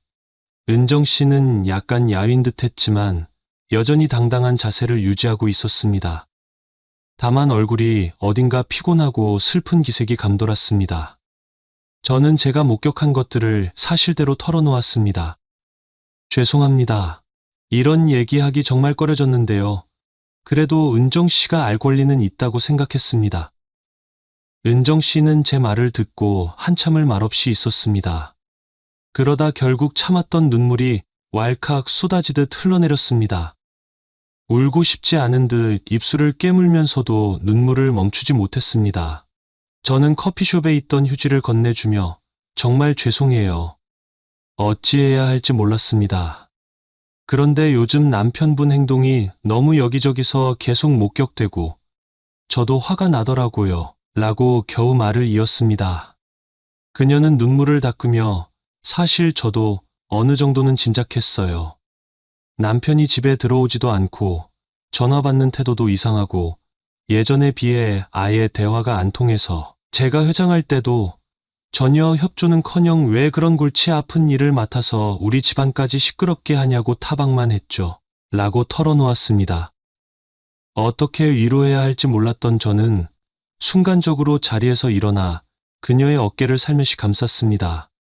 그러나 주변 시선이 부담스러워 오래 그러고 있을 수는 없었고 그녀가 눈물을 대충 닦은 뒤에야 자리에 다시 앉았습니다.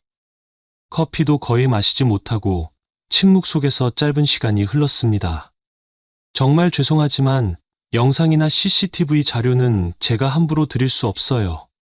회장을 해보셔서 아시잖아요. 사적인 목적으로 유추하면 문제가 되니까.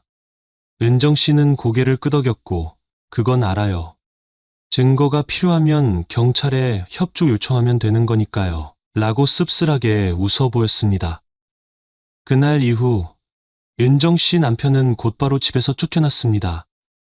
그리고 그 후 속전속결로 두 사람은 이혼 수속을 밟았습니다. 옆에서 보니 역시 그녀는 결단력이 있었고 만류하는 사람도 별로 없었던 모양입니다. 그러면서 은정 씨는 경찰서나 변호사를 통해 CCTV 자료를 합법적으로 확보했고 그걸 근거로 남편과 외도 상대 여성에게 위자료 청구 소송을 진행했습니다.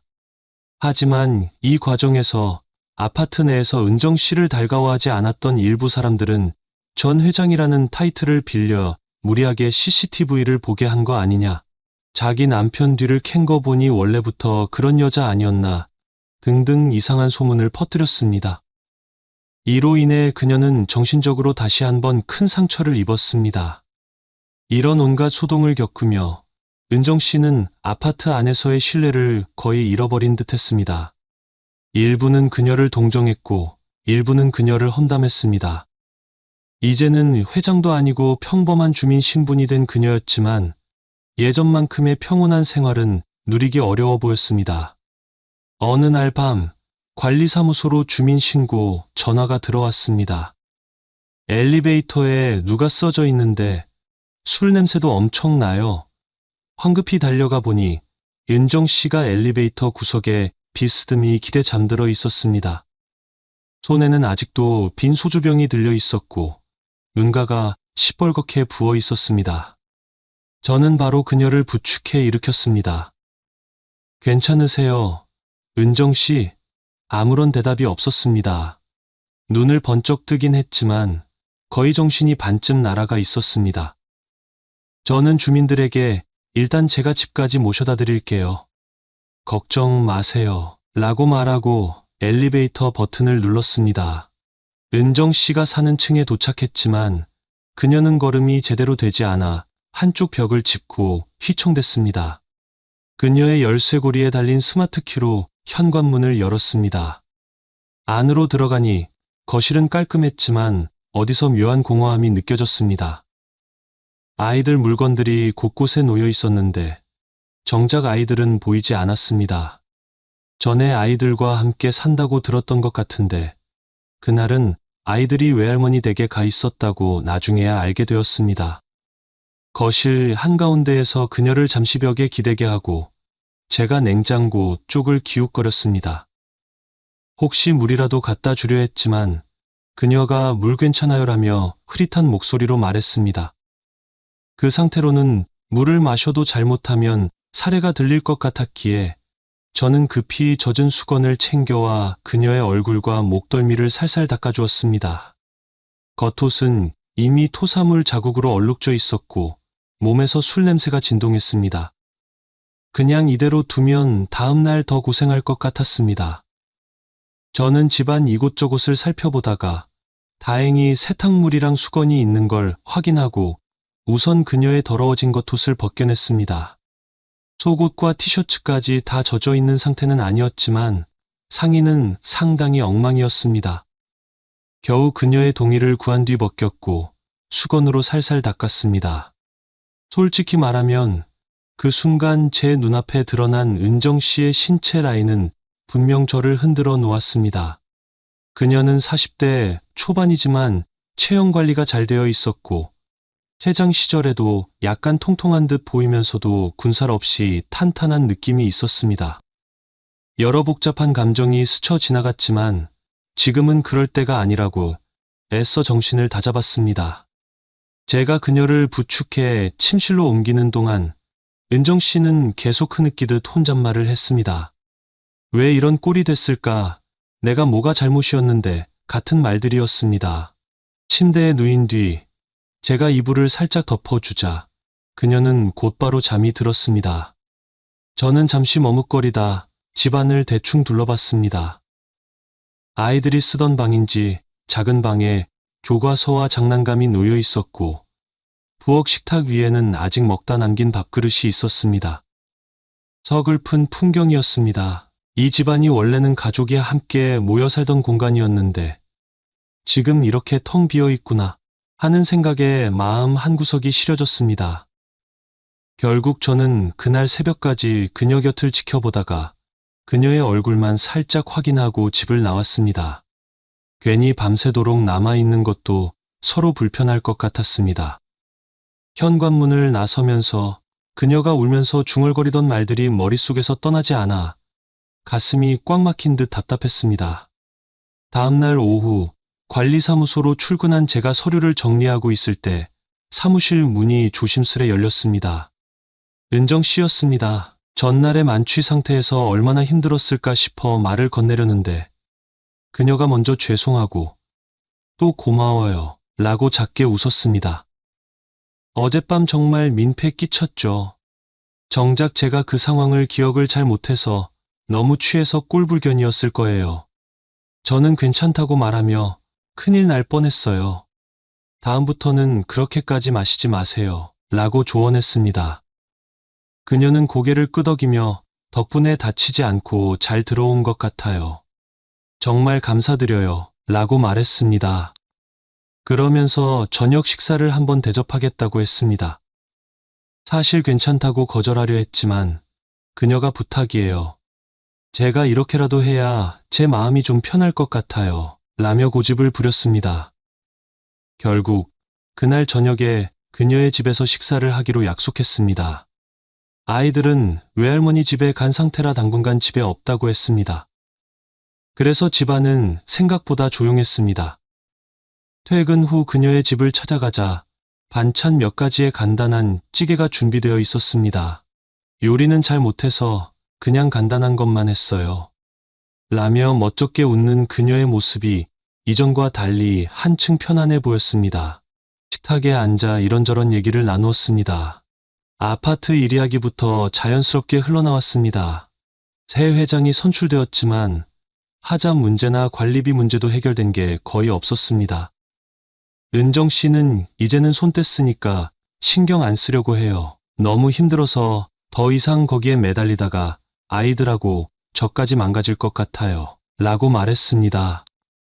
그런 그녀의 말에 저는 괜히 미안한 마음이 들었습니다. 이 사람이 대표회의를 맡았던 것도 결국 아파트를 위해서였는데 정작 그녀가 받은 건 비난과 상처뿐이었으니 한참 대화를 나누다 보니 그녀는 점점 얼굴이 가까워졌습니다. 식사 도중에도 술 한 잔씩을 주고받았는데 적당히 취기가 올라온 것 같았습니다. 저 역시 맥주 한 캔 정도로 기분이 살짝 달아올랐습니다. 그리고 그때 그녀가 제 팔을 살포시 잡았습니다. 정말 고마웠어요. 아무도 나한테 그렇게까지 신경 써주는 사람이 없었거든요. 남편도 동대표들도 다 자기들 이익만 생각하는 것 같아서 제가 많이 지쳤었어요. 제 마음속에 뜨거운 무언가가 치밀어 오르는 느낌이 들었습니다. 나이 차이도 꽤 나는 데다 저도 과거 결혼 실패 경험이 있고 그녀는 이제 막 이혼을 마친 상태. 상식적으로는 서로 자제를 해야 하는 상황이었습니다. 그런데 그 순간 그녀의 눈동자가 촉촉하게 빛났고 분위기가 이상하게 말랑말랑해졌습니다. 저는 망설이는 마음과 함께 가슴이 두근거리기 시작했습니다. 이대로 가는 게 맞을까? 아니면 확실히 선을 그어야 할까? 수많은 생각이 스쳐가던 찰나, 그녀가 의자에서 살짝 일어나 제 쪽으로 다가왔습니다. 그리고는 약간 떨리는 목소리로 말했습니다. 오늘은 그냥 아무 생각하기 싫어요. 잠깐이라도 이 복잡한 세상에서 벗어나고 싶어요. 그녀의 말에 저도 더 이상 이성적으로 물러서지 못했습니다. 그러다 결국 우리는 서로를 부둥켜 안았습니다. 그날 밤 그녀의 집 안은 적막했고 아이들은 없었습니다. 그리고 오랫동안 쌓인 외로움과 상처가 폭발하듯 우리는 서로를 깊이 탐하게 되었습니다. 다음 날 아침 저는 현관문 밖으로 나서며 여러 감정이 뒤섞여 복잡했습니다. 이제 어떻게 되는 거지? 은정 씨는 어떤 마음일까? 하지만 그녀도 저와 같은 고민을 하는 듯 보였습니다. 무거운 눈꺼풀을 간신히 들어 올려 저를 바라보며 오늘 출근 잘하고 연락해요. 라고 말했습니다. 표정에는 복잡함이 서려 있었지만 그 속에 희미한 미소도 함께 있었습니다. 아파트 관리사무소에 도착해서 저 역시 일에 집중하고자 애썼지만 머릿속은 밤사이 벌어진 일로 뒤엉켜 있었습니다. 단지 육체적 관계가 문제가 아니라 은정 씨와 제가 이제 어떻게 서로를 대해야 할지, 그녀에게 너무 위험한 감정 소용돌이를 안겨주는 건 아닌지 스스로에게 수십 번 질문을 던졌습니다. 몇 시간이 지나고 은정 씨에게서 메시지가 왔습니다. 잘 지내시죠? 어젯밤 일 후에는 없어요. 고마워요. 저는 휴대폰을 손에 쥔 채 한참을 들여다보다가 짧게 답장을 보냈습니다. 저도 후회하지 않습니다. 마음이 복잡하지만 은정 씨가 괜찮다면 저도 괜찮아요. 그렇게 시작된 우리의 관계는 매우 조심스러운 비밀 연애였습니다. 아파트 주민들 눈이 무섭기도 하고 업무적인 입장도 고려해야 했습니다. 과거 회장이었던 그녀와 현재 관리사무소장인 제가 가까이 지낸다는 소문이 퍼진다면 또다시 말들이 많을 게 분명했습니다.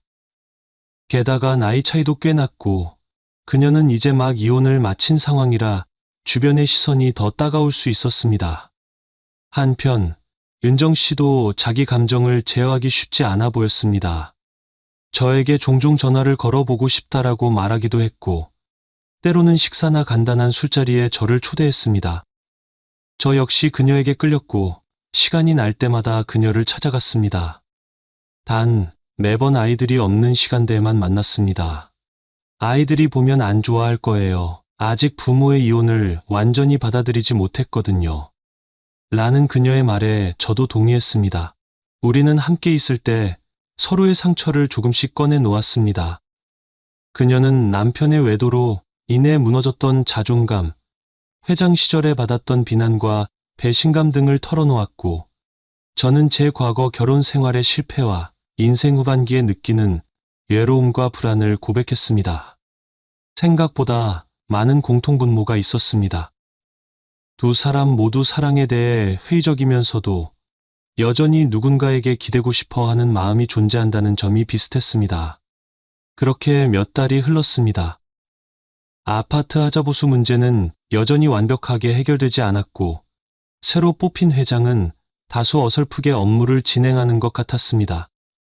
은정 씨는 아파트 주민으로서 점점 관심을 끊고 개인 가게 운영에 주력했습니다. 아이들은 외할머니 도움을 받아 잘 지내고 있었지만 엄마 아빠의 이혼으로 인해 복잡한 감정을 안고 있는 듯했습니다. 그녀는 아이들에게 최대한 밝은 모습을 보여주려 애썼고 저 역시 아이들이 상처받지 않도록 조심했습니다. 그러던 중 은정 씨가 이 아파트에서 이제는 더 이상 살고 싶지 않다는 결심을 내비쳤습니다. 결국 그녀는 아파트를 팔기로 했습니다. 마침 신도시 열기가 식지 않은 덕분에 그래도 괜찮은 값에 매매를 성사시킬 수 있었고 좀 더 도심과 가까운 곳으로 이사하기로 결정했습니다. 당장 이사를 추진하면서 저와 그녀의 관계는 또 다른 국면을 맞게 되었습니다. 한편으로는 이제 떨어져 지내야 하나 라는 두려움도 있었습니다. 그러나 은정 씨는 이사 후에도 꾸준히 저와 연락하고 싶어 했습니다.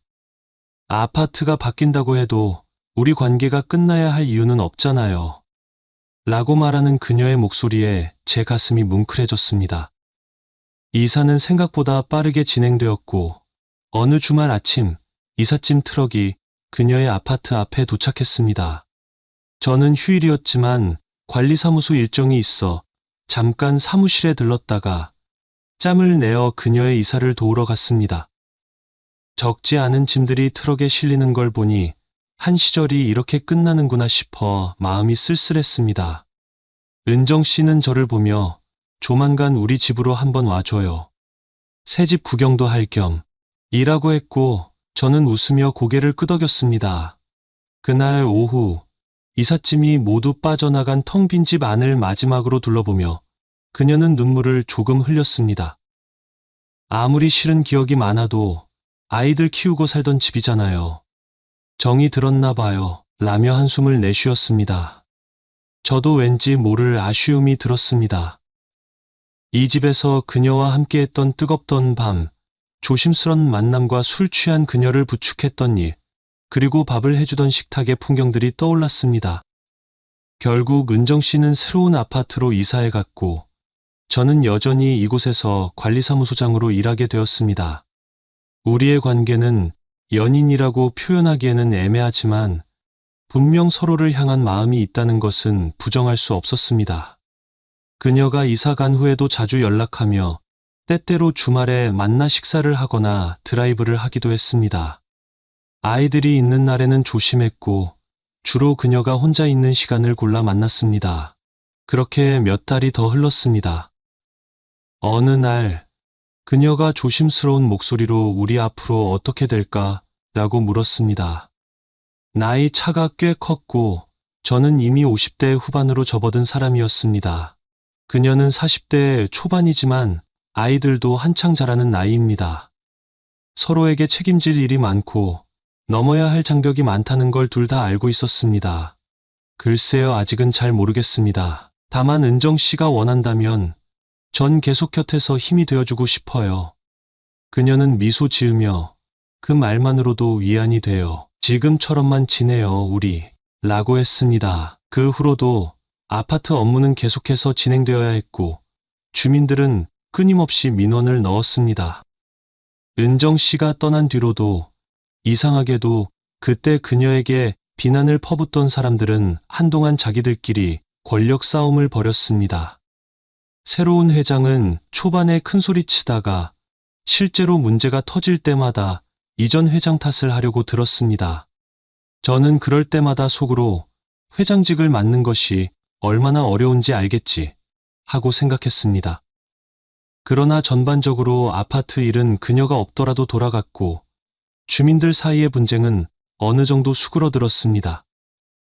대신 저로서는 아파트 내부가 어느 정도 안정을 찾아가니 은정 씨를 자주 만나고 싶어지는 마음이 더 컸습니다. 그녀와 주말 저녁을 보내거나 때때로 그녀의 아이들이 외가에 간 틈에 새 아파트에서 함께 시간을 보낼 때도 있었습니다. 그러나 늘 마음 한구석에는 죄책감 혹은 부담감 같은 것이 있었습니다. 내가 이 나이에 이혼한 지 얼마 안 된 그녀와 이런 관계를 이어가도 될까? 라는 고민 말입니다.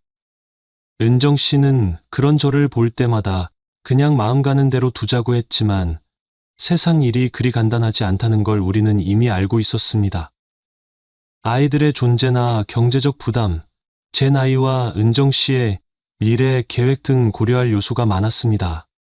그럼에도 불구하고 우리는 서로에게 편안함과 위안을 주는 존재가 되어 갔습니다.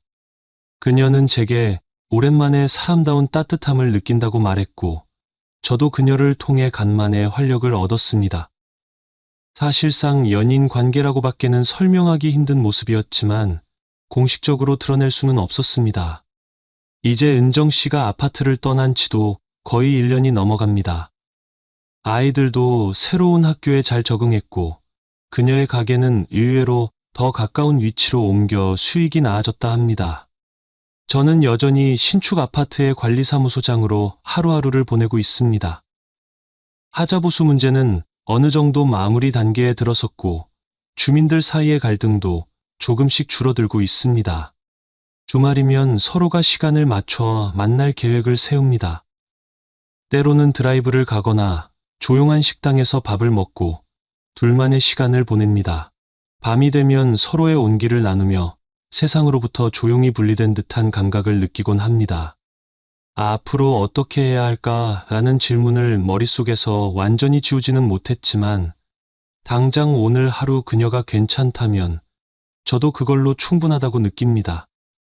그녀는 자기 가게 일에 몰두하고 아이들의 교육에도 신경을 씁니다. 저는 아파트 관리를 계속하면서 퇴직금을 투자해 부동산에도 관심을 갖게 되었습니다. 둘 다 바쁜 일상을 살아가지만 틈날 때마다 전화와 메시지를 주고받으며 서로가 살아있음을 확인합니다. 어떤 날은 그녀가 퇴근 후 식사를 제안하고 어떤 날은 제가 아파트 일 끝나고 밤늦게 그녀가 사는 동네로 달려갑니다. 저는 56, 이제 곧 57을 앞두고 있고 그녀는 42이 되었습니다. 15년 이상의 나이 차이가 무슨 문제냐고 할 수도 있지만 현실 세계에서는 결코 가볍지 않은 간극입니다. 그럼에도 불구하고 우리가 함께 있는 시간이 좋다는 사실만은 변하지 않았습니다. 우리의 비밀 연애는 그렇게 지속되고 있습니다. 언젠가 아이들이 다 커서 이 관계를 이해할 수 있을 때가 온다면 우리는 더 자유로워질 수도 있을 겁니다. 그때까지 조심스럽게 그러나 따뜻하게 서로에게 다가가고 머물러 있을 예정입니다. 지금은 그저 조용히 만남을 이어가면서 서로의 존재가 큰 위안이 된다는 사실에 감사할 뿐입니다. 오늘의 사연 여기까지입니다. 재미있게 보셨다면 구독, 좋아요, 알림 설정 부탁드립니다. 감사합니다.